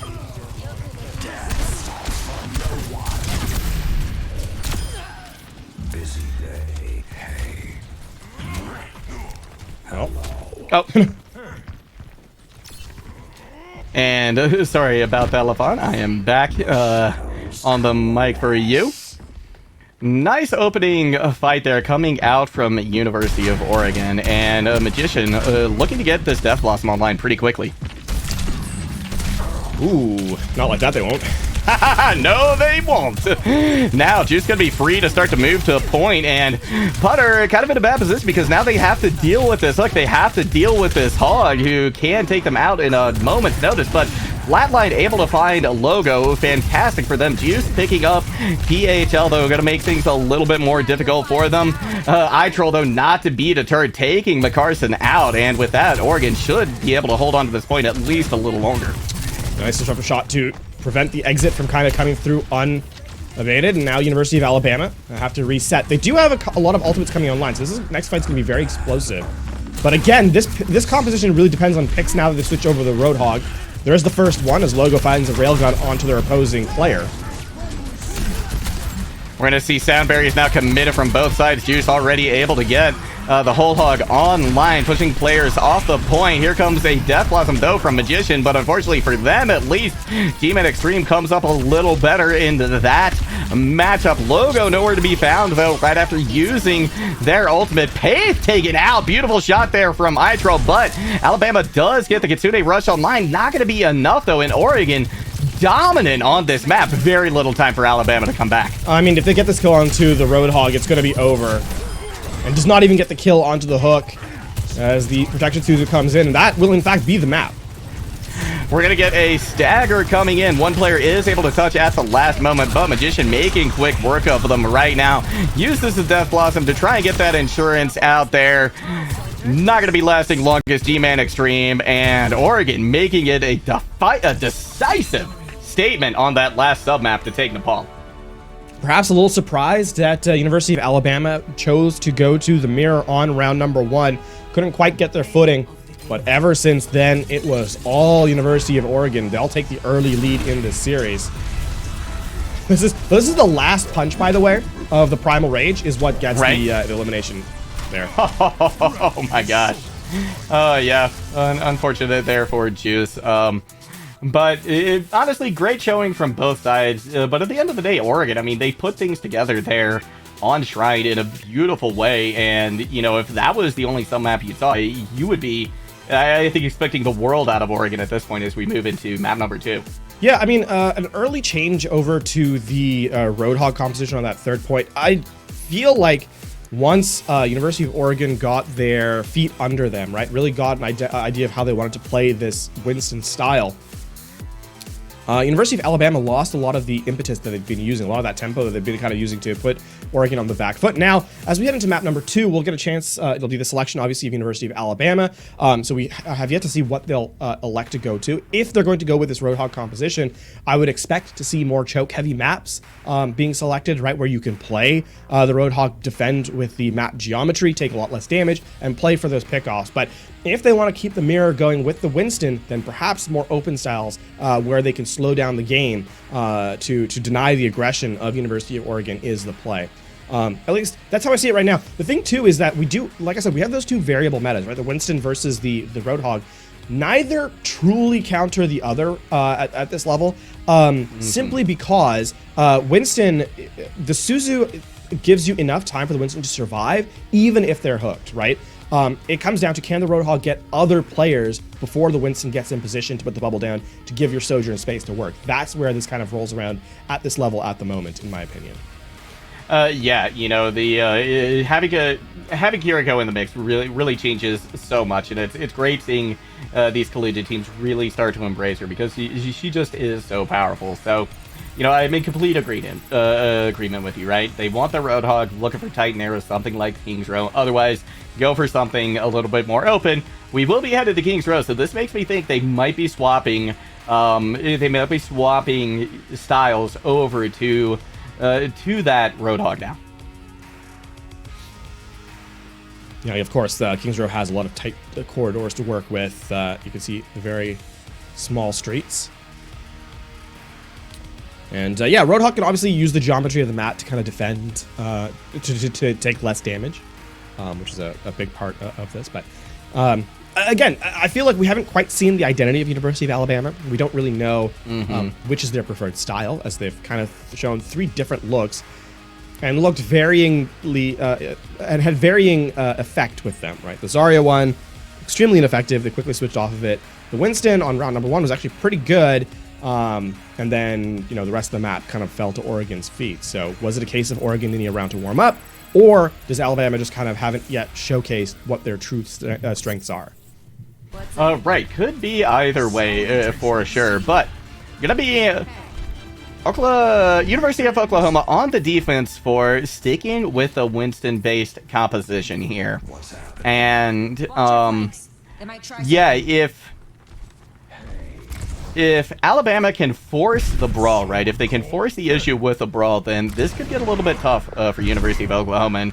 And this is a statement here that Oklahoma's making, letting them know what they're coming up against before they even get out of spawn. So a lot of confidence, I think, coming in there from Oklahoma. Looks like going to be the full mirror here as University of Alabama walk out on the Winston, so trying to slow the game down. Oh, they'll just walk in, actually. First bubble used by Oregon.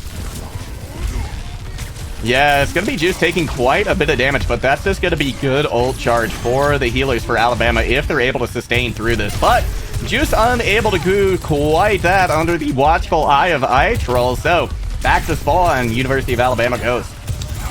Yeah, unfortunately, the Perfection Suits doesn't quite catch the Winston, so University of Alabama don't get value. Oh, wow. Another delayed pickup here. The other thing, too, is with University of Alabama dealing so much damage on their way in, but not actually getting any eliminations, THL is going to have the Kitsune Rush here in this. It's effectively second fight, right? Yeah. And Kitsune Rush is such a strong, useful ability that having it this quickly is a big boon. It certainly is. Juice going to take the side route, going to go through Hotel. McCarson going down very low at this point now, trying to push out, but Bubble goes down here from Putter. That's going to allow a Magician get up close and personal, but here comes Juice, forcing iTroll back tremendously. In the meantime, though, Oregon finding a pair of picks. Alabama not going to be able to get anything for that push. Yeah, and that's a nice cheap fight for University of Oregon. Just the Kitsune Rush to, back everyone out, force them to reset, start to get the rest of the University of Oregon up to, their ultimates. The key thing, though, is that University of Alabama will be able to walk in with double support ultimates here. They'll be able to just kind of brute force their way through, and you can see Magician eyeing the choke point once use the Death Blossom as they walk in. Yes, they do. It's going to strike immediately. 3K for Sound Magician. Make it for Putter, stealing the ace from them, but I don't think anyone on Oregon is complaining about that. Oh, University of Alabama, they try to walk in and use a sound barrier aggressively, and MK Carson gets deleted as it comes through. It never has an opportunity to land. And now the University of Oregon have significant ultimate advantage.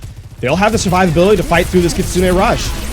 They absolutely will. They're going to make that known immediately by using that overclock. We're seeing Juice go in aggressively. They know they've got the Primal Rage to try and finish things out, but huge picks coming in from Putter for University of Oregon. Able to find 2 with the Primal Rage. Nothing but a trip back to spawn for Juice. That is now 4 ultimates that have been shut down by University of Oregon, right? That Kitsune Rush and the overclock and the Primal Rage, none of which get value in that fight, and University of Oregon, they have another Kitsune Rush coming through, so unless G-Man Extreme finds a way to find 4 with this Death Blossom, you have to feel that this fight is near on over. Yeah, you certainly do. We're seeing a wholesale change coming out now for Alabama. Juice swapping over to the Orisa. That's now 4 different looks we're seeing from them, but they are getting just chunked down tremendously quickly, able to eventually survive through that, but Paith now half health on the Ana, trying desperately again to keep Juice up. Here comes the Kitsune Rush from THL now, so Oregon goes on the attack, and they do it in spades. Kitsune Rush leading them to victory once again. Man, a fraction of a moment before University of Oregon brought that one back. It was so close. Logo dealing so much spam there. The big anti-A comes in from Path as well. And unfortunately for University of Alabama, they just can't quite turn the fight over in their favor. So now in the last 20 seconds, University of Oregon staring down what could possibly be a full hold. And G-Man Extreme Logo going to have to come up huge with these ultimates right here. Juice needs to hold this space. Barrage comes in. That's 2 picks for Logo before they go down. University of Alabama in a position to be able to finish this out. If they can do it without expending any more of these ultimates, that'll be beautiful. But the name of the game is get this point for them. They have to come away with this point right here. Touching the point, keeping it alive in overtime, pushing back University of Oregon. They're going to come in, though, for another recontest. They want to see if they can hold things to first point, but the Death Blossom comes in, striking 2 before they even get to point. Magician with their own, able to find 1. It's not going to be enough, though, and Alabama, by the skin of their teeth, survives first point. That was a Nano Boost, and that was a Valkyrie to couple with the Death Blossom. The Suzu does not come in time, and University of Oregon, they're all taken out immediately. University of Alabama, though, how much did they have to spend for that? Every ultimate, barring the Terra Surge, was committed. And now, as they head into the second phase, it's only 2 minutes that's going to be left on the clock here. University of Oregon not actually expending that much, despite going for the recontest. So you have to feel that University of Alabama have to get a somewhat magical pickoff here. Yeah, they really do. And Juice got to be looking for this drop in with the Terra Surge, and not necessarily a huge ultimate, but if they can make it work, if they can find even a pick, especially try and turn things around here, it's going to be G-Man Extreme who does that. They find the point, but the protection Stews are going to come in. Let's the University of Oregon survive, mount their counterattack, and Putter going to town right now with the Primal Rage, able to take pace out of the fight. McCarson now trying to back out here. Seeing if they can get Juice out, but unable to do so. So great hold coming in from University of Oregon, but they needed to win that fight. Alabama going back over to the mirror here as they think that they have the advantage with the Reaper compared to a Tracer. I mean, it's still going to be last minute of play, and Flatline has the sound barrier, extended support coming through. This fight has to be clean from Alabama. It certainly does. Flatline now dropping into the fray, and they're starting it off great. Juice able to take out their doppelganger on the other side. Magician falls shortly thereafter. Beautiful shot coming in from Logo, and with that, Oregon backs up post-haste. Yep, they just buys a little bit of time. Good kite from University of Oregon. They don't want to lose that fight outright, so they elect to just back away. Now, I mean, with 40 seconds left, it's truly going to be, the last true fight of this attacking half, or of this moment before overtime. And the University of Oregon might elect to go aggressively with the sound barrier. Yeah, they might, because they don't have a whole lot in the bank right now, but G-Man Extreme doesn't even give them the opportunity. And with that, Alabama will have just about secured. Take that back. They will have secured second point and a trip to third. Yeah, University of Oregon just losing sight of the win conditions of their opponents, not expecting that ultimate to come through, and that has rescued the economy of University of Alabama. It's not going to be easy to close out the third point, but there is an opportunity to do so. And this is now multiple fights where University of Oregon have not been able to commit resources because they keep getting surprised by the one pickoff of the DPS. I mean, I think this is 3 fights now that Flatline has been holding the sound barrier.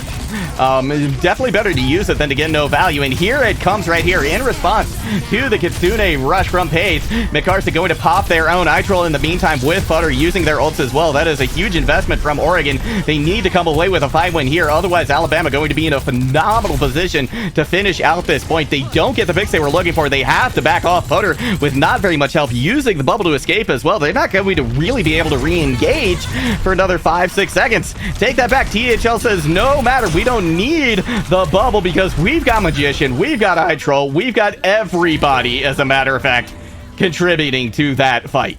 What an expensive fight for University of Oregon, and there's still time for Alabama to reset. And we've seen what University of Alabama has been able to do when given just one ultimate. I like this. I like this from Oregon. Take the high ground, force Alabama to take an awkward fight out of spawn. Yeah, exactly. We're going to see the bubble committed early on by Putter, but iTroll able to find the shot onto Logo right after they use their ultimate. iTroll finds another. G-Man Extreme trying to bring things back here for Alabama, but with 16 seconds left, it might be better just to regroup. Logo going over to the Tracer for touch. That's last second efforts. You can see the Wrecking Ball coming through. They want to get touch, though, objective. They are going to be able to get back onto point. About half the health taken out of Fate. They're forced to back up for just a moment. G-Man Extreme needs to get this ult on fast, but iTroll going to make that difficult with a pick onto McCarson. Now iTroll backing up into the back line, taking multiple angles here on University of Alabama. It's Murderous and Mecha Hamster doing as much as they can to keep this point alive, but they've only got so much health. And with that, Oregon will hold on third. That being said, it's still a remarkable effort from University of Alabama, turning what was going to be a full hold into, nearly halfway through the third point. So not, it's not ideal if they don't get the map capture, but considering what the effort looks like, a big turnaround here from University of Alabama. Yeah, it was so hard for them to punch their first point, but as soon as they did that, they had a relatively easy time getting through the street phase here on Kings Road, really only meeting resistance when they got to third. But University of Oregon, now their time, now their opportunity to see how far they can push this payload if they can best University of Alabama. Only time will tell if they've got what it takes. First fight is critical, because if University of Oregon gets a quick start on this map, right, they'll get being able to snowball through second would mean that Alabama will be on the back foot for that third phase, with a massive time bank, and then it's not actually that far into third. So the reason why this first fight is so critical is if you deny it, all of a sudden you get to start whittling away time from the rest of the map. Yeah, that'll be very, very important to try and clear up this point. Magician, looking to see if they can make a little magic happen right off the bat, find a head. Takes out about half of Juice's health, but not really going to be that impactful other than feeding the L charge of Faith. Juice now maintaining position on point, letting University of Oregon push up. Gonna go ahead and use their bubble. Juice able to get theirs out second, get a little more damage in, but iTroll forcing members of University of Alabama back. They're gonna just about get one tick on board. Looks like they will in fact do just that. Alabama gonna need to come back in here in a big way, but G-Man Extreme doing just that, finding Putter the tank out of the fight. So University of Oregon likely just gonna back up here unless they can get an exit pick and push back in. Well, they're not giving a lot of map control despite getting that pickup, right? University of Alabama scared to move forward. That's a nice couple of kills, or a nice kill rather onto iTroll. Yeah, we're going to see a Magician now take a trip through the point and back out. Just looking for a little bit of ult charge, getting a little bit as well for their healers. But, I mean, already Paith has this Kitsune Rush. DHL just got theirs online, though, as well. Wow, they're just going to go away. University of Oregon, no time wasted. No, none at all. We're going to see Overclock and the Kitsune Rush coming out from Alabama now. Going to be awarded with a second point is Oregon. Sound Barrier coming out as well. Going to see if they can make it. 3 as Juice. Nowhere to be found. Just one player continuing to get the point online. Alabama now trying as desperately as they can to stall this out. G-Man Extreme going to be able to get one, but doubtful that's going to be enough as Putter has entered the fray once again and made easy work of the rest of Alabama. With University of Alabama having committed to that fight, it's actually really bad for them because now this next engagement, University of Oregon have a ton of tools to chase down the stragglers. And that means the second phase is going to be really, really difficult to close out. Or sorry, really difficult to sort of stabilize and buy time. And now University of Alabama, they have to find a way to force University of Oregon to overcommit ultimates here. So they can get a defense on that second part of second. And I mean, G-Man Extreme is likely going to have to be the person to keep an eye out for it. Has turned fights around with the Death Blossom, and will have to do it again.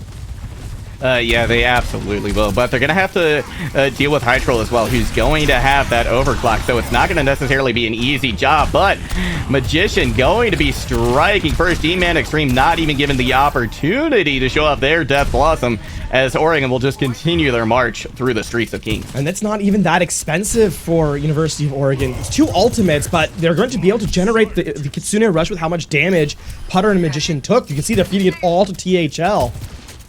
And there it is, the Kitsune Rush online, significantly ahead of the Kiriko of University of Alabama. You can see that golden box of victory just around that first corner of third. Already in view for University of Oregon. 3.5 minutes on the clock for them as well. This hold right here from Alabama had better be big. Otherwise, things are going to be very tough. Moving into third. G-Man Extreme trying to find an opportunity, trying to find an angle, but Magician hunts him down. Wasn't able to wraith out, wasn't able to TP out. That is bad news in the biggest way for Alabama. Logo coming in, though, trying to save the day. It's not going to be enough as McCarthy goes down. Juice with just a barely an inch of health remaining in 4.5 minutes, and they don't have to push it far. And that was University of Alabama trying to commit to that fight. They used Logo's overclock as well, thinking they had an opportunity, but the sustain of the Kitsune Rush is so high. And I mean, 4 minutes left here on the clock, and not even halfway through the second or this phase. You can see the golden box of victory lying in wait. The payload approaching it very swiftly. It really is. This Death Blossom, this Kitsune Rush have to be absolutely massive here for Alabama. We're going to see it start with the Kitsune Rush. They're pushing into Oregon just as hard as they can, but not much damage to show for it anywhere. Magician goes down very low. Death Blossom doesn't get any kills. Neither does the Kitsune Rush. That is exactly what Oregon needed. They're going to be able to reaggress here. Magician going to have their ult. Putter going to have their ult. Flatline going to have their ult. This is so bad for Alabama. Juice had better get this Primal Rage online. Fortunately for them, Carson has the Sand Barrier, but Paith is already down. Sand Barrier coming out out right now. Magician still hasn't used this Death Blossom. They still have that tool. It's finally going to be executed, finally going to be used. Nobody falls from it. Juice jumping back to point with the Primal Rage. G-Man Extreme going down on a putter with their own Primal, getting things done as well, jumping back into the point, trying to put pressure on Juice now. It's stalled out, but not for much longer. University of Oregon will cruise to another victory on Kings. And this is now match point for University of Oregon as they are one map away from completing the 3-0 and moving on, eliminating their opposition here in the round of 16. And what a play from University of Oregon. At the top, right, I highlighted the fact that if you don't get a lot of time off that first point, you're going to be looking at third with a time bank that is going to be incredibly difficult to close out.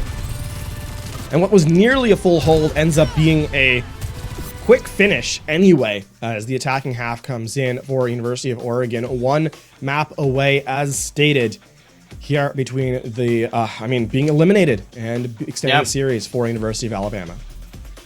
University of Oregon desperately want to see that round of 8. They are 2/3 of the way there. So yeah, moving into this final map, Alabama, they gotta again dig deep. They've got to show something new. I mean, we've seen it's not been, I think, for lack of effort or lack of trying, right? We've seen a lot of different looks come out from them, even bringing out the Orisa there for a little while as well. So in my mind, they're trying things, right? They're doing a lot of the things they should be doing. They're just not getting the fight wins. Credit to University of Oregon for upping, for increasing the speed of the game as time has gone on, right? Like that last fight there, the penultimate fight, I should say, when the Kitsune Rush and the Death Blossom were both used to ill effect from University of Alabama. That's because University of Oregon recognizes the game plan for their opposition. Just leave. They kite away from the damage, get away from the engagement, and then reset where they have the advantage economically. So, University of Oregon understanding the macro of this meta just a little bit better than University of Alabama at this juncture, and as a result now sit at 2-0 at match point, ahead of what could be the third and final map. Yeah, absolutely. Like you said, Oregon showing a better understanding of the meta. One of the things I noticed from them a lot that I really, really liked was the way that they would just kite back, right? They would back away from some of these ultimates that Alabama was throwing at them, giving them no value. Circuit Royale going to be potentially the last stand of Alabama. Certainly they hope that is not the case. And this is exciting. I'm glad that we're getting to see one of the newer maps come in here today here at the NACE Star League. I believe we also have a substitute coming in from the University of Oregon, Likeable Orb, I believe, coming in for Flatline. So this the Lucio player stepping up. Circuit Royale in this patch has also trended towards snipers, actually. We see a lot of Sigma, we see a lot of, Widowmaker coming in, and then you get, and then the other DPS is usually a rotation of Sojourn or Hanzo or Tracer. A little bit of Genji as well because of the verticality that is available to you, and plus can also put a little bit more pressure on the Widowmaker. But that tends to be what we see here, right? As well as like double flex supports. We see Zen as well. We see Baptiste come into play. Kiriko is still a viable option. So Circuit Royale, and to a certain extent Junkertown as well, the long sightline maps, right, have returned to their kind of beneficiary, or Widow has kind of returned as the beneficiary in this upcoming patch. Yeah, you're absolutely right. And I really think coming out from Alabama, this is a good choice, right? Because kind of the tried and true, everything you've tried up until this point hasn't necessarily worked. So, bring it to a place like Circuit Royale, which is going to function far, far differently than these other maps that we've seen so far tonight. I think it's a good idea, right? See if you can't get it done with the long distance, like you said. So, gonna be Juice actually starting off on the Zarya, it appears. Nope, swapping over to the Sigma, of course, at the last moment. So, I for one, am actually very excited to see how the Sigma matchup is going to go. One thing to highlight here is that Genji Sojourn instead of having a Widowmaker on the offensive side. So, if Magician can, find these angles, and there they are, wow, you can really favor the Widow on Circuit Royale. Yeah, you certainly can. Nice shot there coming in. As long, though, as Alabama doesn't peek too much, make any kind of foolish plays, they should be able to regroup pretty quickly. Immortality Field, though, going to have to be used early from McCarson, so that's certainly an opportunity for University of Oregon to get a little bit more aggressive here. Putter is certainly going to feel a little more apt to push forward here. But Alabama, at the moment, not really peaking, giving any opportunity for that to happen. A lot of damage being pumped into Juice right now. Solo. Oh boy. Sigma forced to retreat for a moment. Again, the Discord orb versus nothing, actually. University of Alabama are very defensive on their support side. Yeah, they really, really are. Likeable Orb definitely on the Zenyatta, going to make the damage that much harder to deal with. Itrol does find a pick, make it a pair, getting one of the DPS and one of the supports out. Pay following shortly thereafter, so University of Alabama having a hard time despite, you know, drastically changing the terms of combat, really. Oh, this is going to be a kill, Oh, too. wow. Yeah, very, very delayed. Elimination onto Logo, who thought they were safe. Putter hunting them down. So University of Alabama have to full reset here. And that's going to actually buy time for Israel to return for University of Oregon. This has also been, because of the range damage the University of Oregon can bring, cheap for them, right? It's all off the back of the Widowmaker more than anything else. And now Logo acquiesces and switches over to a Widow. Yeah, you know, it's a Magician just proving too oppressive here at the moment. Something needs to put some pressure onto them, and it can't be just G-Man Extreme. Juice with the Gravitic Flux going to be able to find a kill. Putter strikes back with one, but it's not going to be enough. Lion's share of them go to Alabama, and they will finally get this card moving. Yeah, not having any supports means that you just can't take these fights, right? So the headshot from Logo instantly providing value once changing over to the Widowmaker. It's one of the reasons why Widow is so strong on this map. You can actually just take engagement lines that are far away from the action, and Widow just simply better at that. Ooh, oh, wow. Yeah, what a beautiful little slit to aim a shot through right there. McCarson takes a bullet, but not going to go down.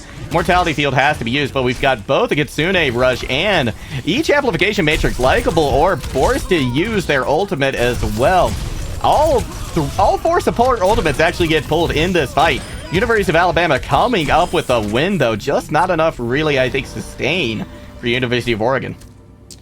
Magician going to get off the Widow now, go over to a Genji, so a much more up-tempo style here. They want to play in close, but now Logo has the advantage, right?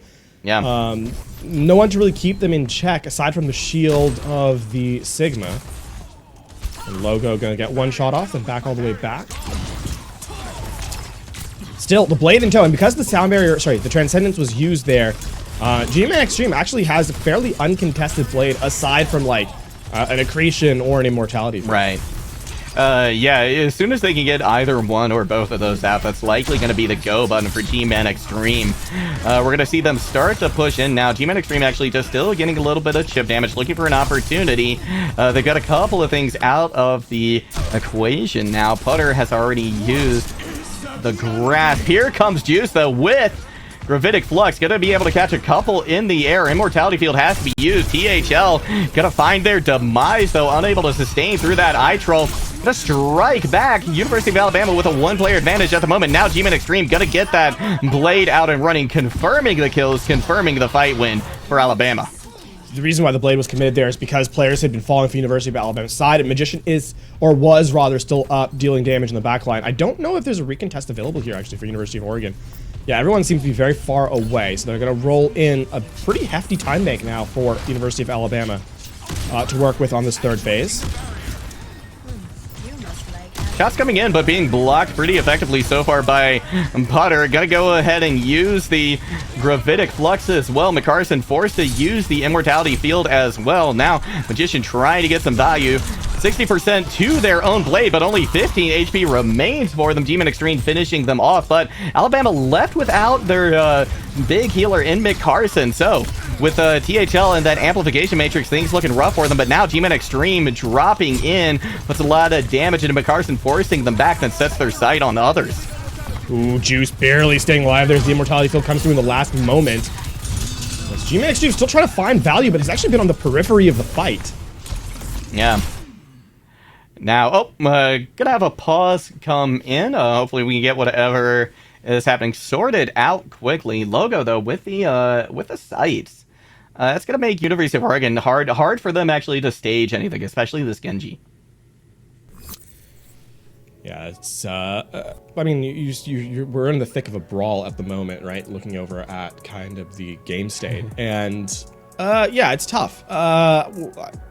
It's tough to draw any conclusions from that pause because it was in the thick of the fight and it could have really turned on a head in a moment. And obviously, the immortality field had been used for the offense, so damage throughput coming in would have been more stable from, or more lethal from the defensive end of things. But University of Oregon have looked the shakiest that they've looked all series in this map, and a lot of it comes down to the fact that they haven't, once the Widowmaker showed up from Logo, not able to take that duel, and G-Man Extreme continue to put pressure with the Genji. So it feels like both teams have chosen to run a composition that for the most part has weaknesses that can be addressed, but simply hasn't been. So you would expect to see both the Widow and the Genji, because then you sort of solve both issues, right?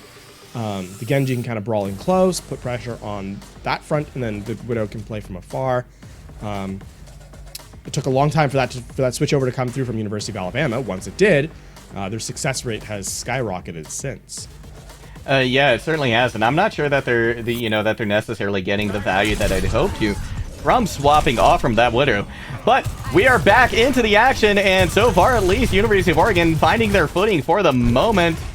Two big pieces of the puzzle taken out now for Alabama, so it's going to be a quick back off for them. Yep, I mean, they kind of have to wait. Now, this next fight's going to be critical for them because they've got the Kitsune Rush. There it is, going to activate it early, but the caught in a Gravitic Flux. Wow, Putter even gets paid on the upswing for that.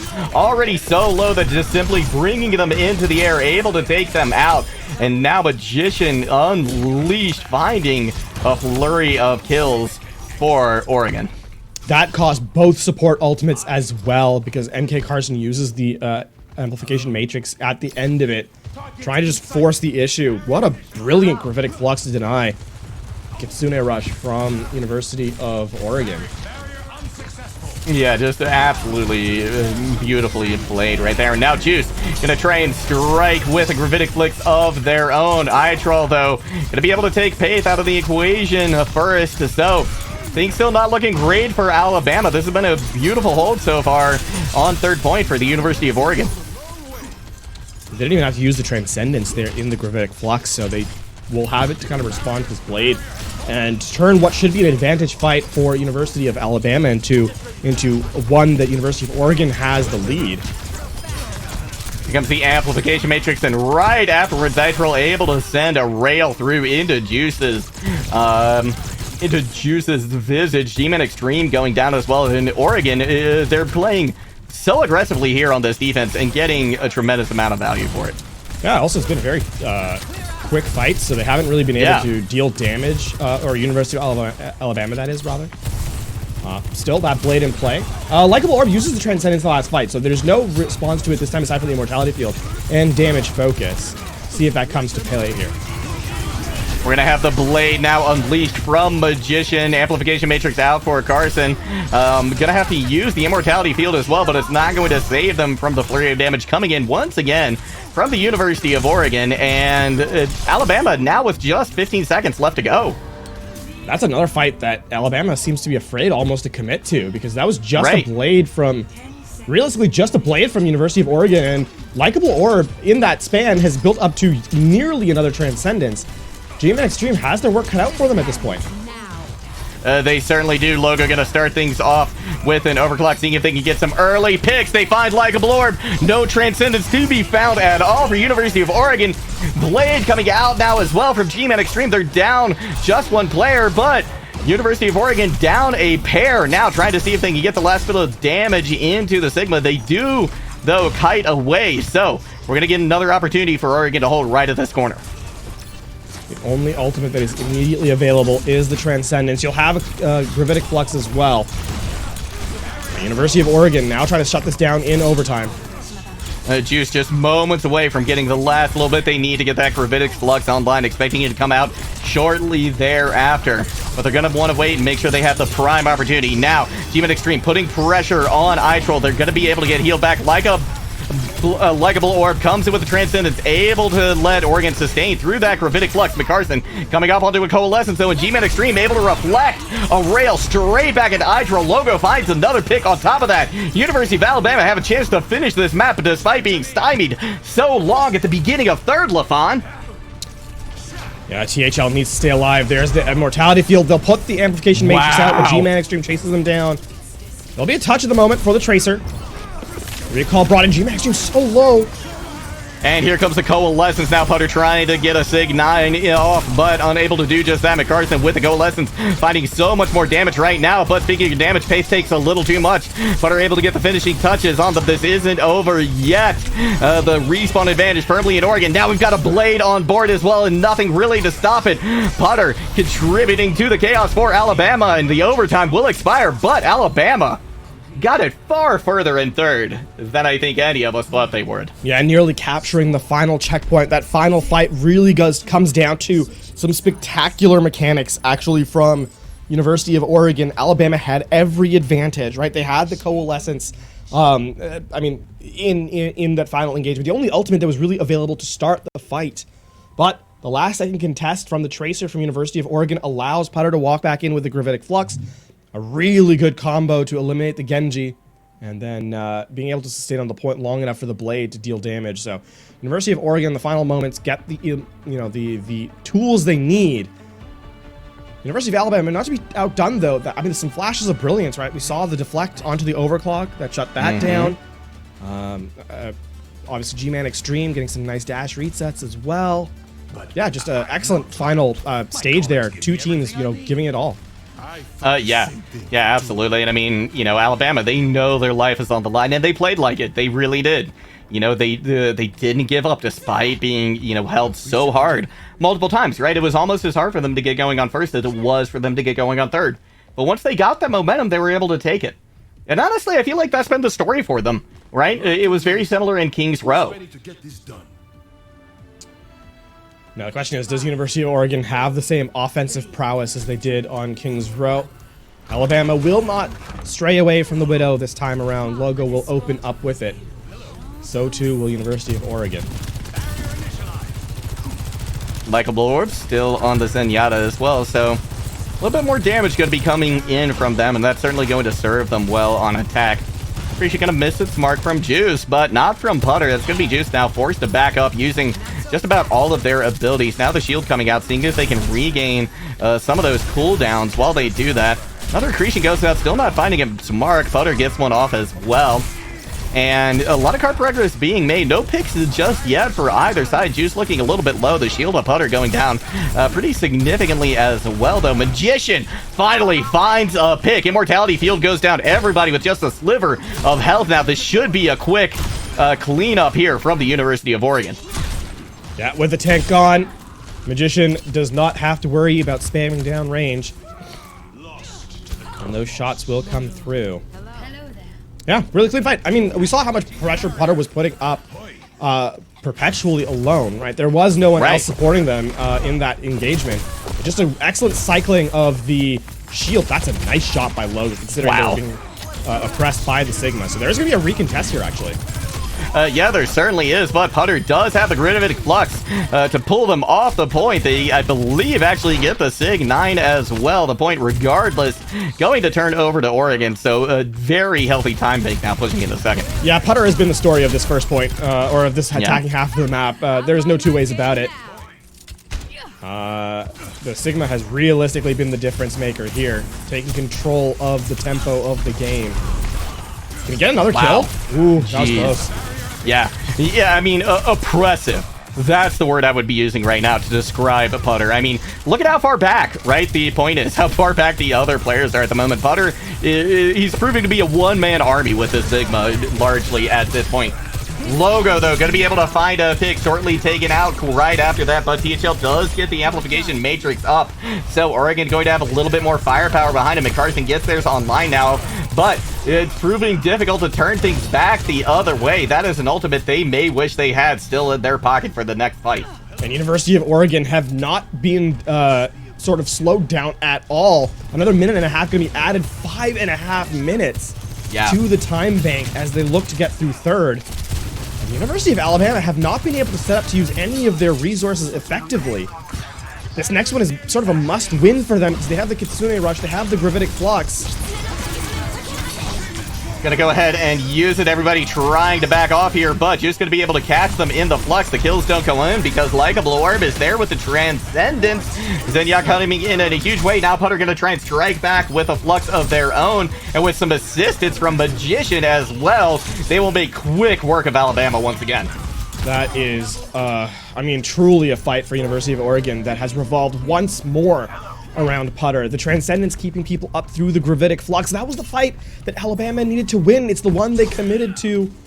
Now, I mean, this is another must-win, but the Dragon Blade has to find value. You have to kind of use it cheaply because the cart, 4.5 minutes remaining, and the final destination is right there. Yeah, this is University of Alabama. Their lives are on the line here. The end, potentially, of their season looming heavily in front of them. Logo going to go ahead and pop the overclock. But in the meantime, G-Man Extreme finds Magician. Oregon probably just going to back up for the moment. Logo able to get an exit pick onto Likeable Orb as well. So, pretty big value there. And fortunately for Alabama, they only used the one ult. Putter caught in the back line there. There's no way to escape. He's going to try to deal a little more damage, but still, it's still going to take a Herculean effort from University of Alabama to expend the time bank here. Quick little challenge emote used by Magician. That's the name of it. Yep. Pair of ultimates online for both squads, in fact, identical. And Putter going to be a little bit ahead, though, with the Gravitic Flux, so if this fight takes long enough, that could be a determining factor. Magician now rounding the corner, and McCarson very, very low. They smell the blood in the water, so Magician pops the blade. Immortality Field is out, but already iTroll has 2 picks online. Magician going to town as well, keeping everybody else at bay. There's nothing that Logo can do but watch on in hopelessness, and without any help at all, just a couple meters left to go, and University of Oregon punches their ticket to the round of 8. University of Oregon, the attacking half, was the dominant one. Defense a little slower, but still got the job done. With a highlight here from Magician on the Genji, but it was a team effort. And truly Putter, the player of this map in my eyes. Yeah. Yeah, I mean, Putter was able to get in there and kind of set the pace from the start, right? Yeah. I mean, just the Sigma being able to get that much value that early on, it just rippled. The effects of it just rippled through the entire rest of the game. So, you know, great play coming out from Oregon. And it was also, it was really refreshing, really nice to see a lot of people kind of take the spotlight, you know, from that squad. Because we saw a lot of phenomenal plays coming out from just about everybody. Yeah, and I mean, even making the substitute work quite well as Likeable Orb comes into play, the Zenyatta. So clearly a style that they expect to have on this map, right? Coming into Escort, and yeah, doing a great job. So overall, a fantastic showing here from University of Oregon as they'll take the victory, move on into the round of 8. Their season's still alive, and looking to what the next challenge is going to be. Yeah, very exciting stuff coming out from them for sure. We are going to have an interview in just a couple of moments. I was actually looking for that bracket so we can maybe take a quick peek in the intervening time to see who these teams are going to be coming up against next, but not finding it at the moment, so we'll get that info to you if we can. But yeah, University of Oregon, like honestly, them and UT Dallas today, I mean, just really, you know, meeting in some cases, also exceeding expectations today. Clean sweep from both of them. Both continuing their undefeated streak into the postseason, but it's not going to last for everybody. Yeah, showing that 7-0 at least is not a lie here early on, right? Getting a chance to showcase their talent level. And I mean, credit to both Ashland and University of Alabama. Despite the 0-3 scoreline, showcased moments where they had, the map in control. That being said, though, we do turn to the interview here from the winning squad for the University of Oregon. Their captain, Drowsy. Congratulations on the victory here as you guys move on to the round of 8. Yeah, thank you so much. Feels pretty good to get the chance to play Redbird, probably. So it's That's a statement there, indeed. Let's dial in though on the match itself for a moment, because obviously coming in, we expected a patch today for nerfing Zarya and Genji. Has there been an effort to kind of practice those characters ahead of the patch and kind of getting a little bit unlucky with when the patch came out? Absolutely, yeah. I was actually the Zarya player for the team, and we put Putter in on tank once we swapped to sort of playing Winston more. So we were definitely a little bit like, oh shoot. The patch is different, but we ended up just deciding just to go with what we've been practicing for the last 2 weeks or so, and I'm glad it worked out. So it certainly did. It worked out in space tonight. And I want to turn the spotlight, actually, you mentioned him just a moment ago, but I want to turn the spotlight real quick to Putter, because both Lafon and I were just blown away by his performance on Sigma in that last map. I mean, the rapidity with which he procced that first Gravitic Flux was just extraordinary. So, I just want to get a little insight from you. Is Putter normally that oppressive on Sigma? Because, my word, he was terrifying tonight. Yeah, Putter is actually normally our DPS player, but he has always told us how good he is at Sigma, and he talks about it a lot, and we were like, all right, buddy, you get your shot at Sigma. And yeah, I think to say he delivered is a little bit of an understatement there, but we're a little bit spoiled to have him for sure. So, so not bragging, just telling the truth. You love to see it. Obviously, I want to dial in on the meta a little bit further, because we're in a new patch, or we're going to be in a new patch in a couple of days. There has been two very obvious styles, I think, differentiating a couple of teams. One is the Winston look on most maps. The other is the Roadhog, right? Sort of, and then once you get to the long sight lines, the Sigma, the snipers, etc. But kind of focus me in here. What's the difference for your team specifically choosing to run that Winston Sojourn as opposed to kind of the Roadhog that we've seen other teams select? I think there's a couple layers to it. For one, I genuinely believe that the Winston comp is probably just better. I think that from everything that I heard about it, from sort of figuring out where the comp came from and from watching it in Korean contenders and stuff, it definitely seems as though most of the top teams were still running the Winston comp. And I think the Roadhog offered a really good counter to the Winston comp. I think if we were like playing the mirror and it wasn't going well for us, we would probably swap to that as something to try. But I think that also, low-key, it inherently requires a little bit less sort of team synergy and practice. So we wanted to sort of invest as much time as we could into perfecting that Winston style that we felt like really needed a lot of scrim time and stuff. And honestly, I don't know. I feel like it gels a lot with the heroes that we're good on as a team. And so we decided to stick with that style and then sort of keep Hog and Diva or whatever other random stuff in our back pocket to kind of mix things up if a series is not going well. So. But that's mostly what it comes down to. I think it's the better comp, and it works for our team. Excellent. Well, you don't have too much time before you've got to get ready, I believe, for your next matches. If I'm not mistaken, you've got the round of 8 looming, I believe, on Saturday, maybe Sunday. So your team certainly has their work cut out for them. I think, especially like you said, getting a chance to go up against the Redbirds. So.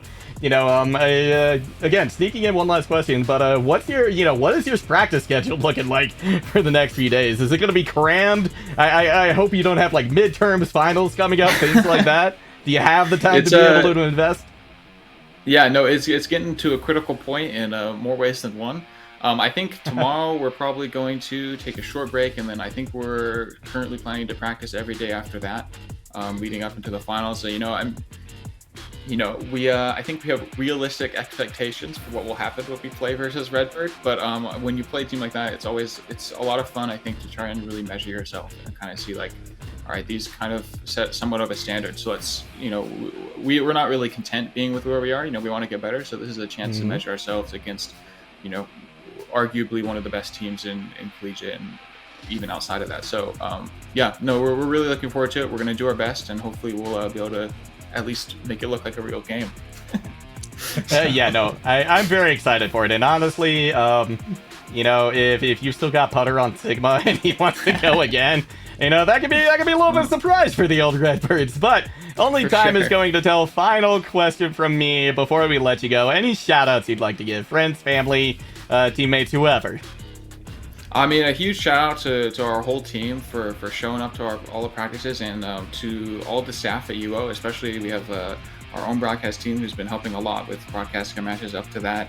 They've been doing a really good job. The people at the lounge that run the esports PCs for a couple of our players that need those to play, they've been super supportive and sort of helping us to maintain our practice schedules and to show up to matches, and are very supportive of all the hard work that we're putting in and matching it with their own. So I'm super grateful to our whole community that's out there supporting us. Well, once again, a hearty congratulations on the 3-0 victory to both you, the rest of the squad, and the people behind you helping you do it. So once again, looking forward to seeing what that game looks like there at University of Oregon. A 3-0 victory as they remain flawless moving through the round of 16 into the round of 8. We'll see you around. Awesome. Thank you guys so much. Thank you. That's going to do it for the broadcast here tonight, though, everyone. Once again, 2 3-0s to finish off our broadcast here. University of Oregon having just won their game now. University of Texas Dallas earlier as well, a 3-0. Fairly swift night in the round of 16, but things don't get any easier from here on out. Teams looking to hunt for that finals position as we get a look at the weekly schedule coming through. Coming in tomorrow, it is going to be Rocket League and Call of Duty taking on the broadcast. Thursday, Smash coming in, and then Saturday and Sunday, Smash and CSGO. So you won't want to miss it. More esports action here at the NACE Star League continues in the rest of this week. For now, though, we are going to say goodbye, and we'll see you next time.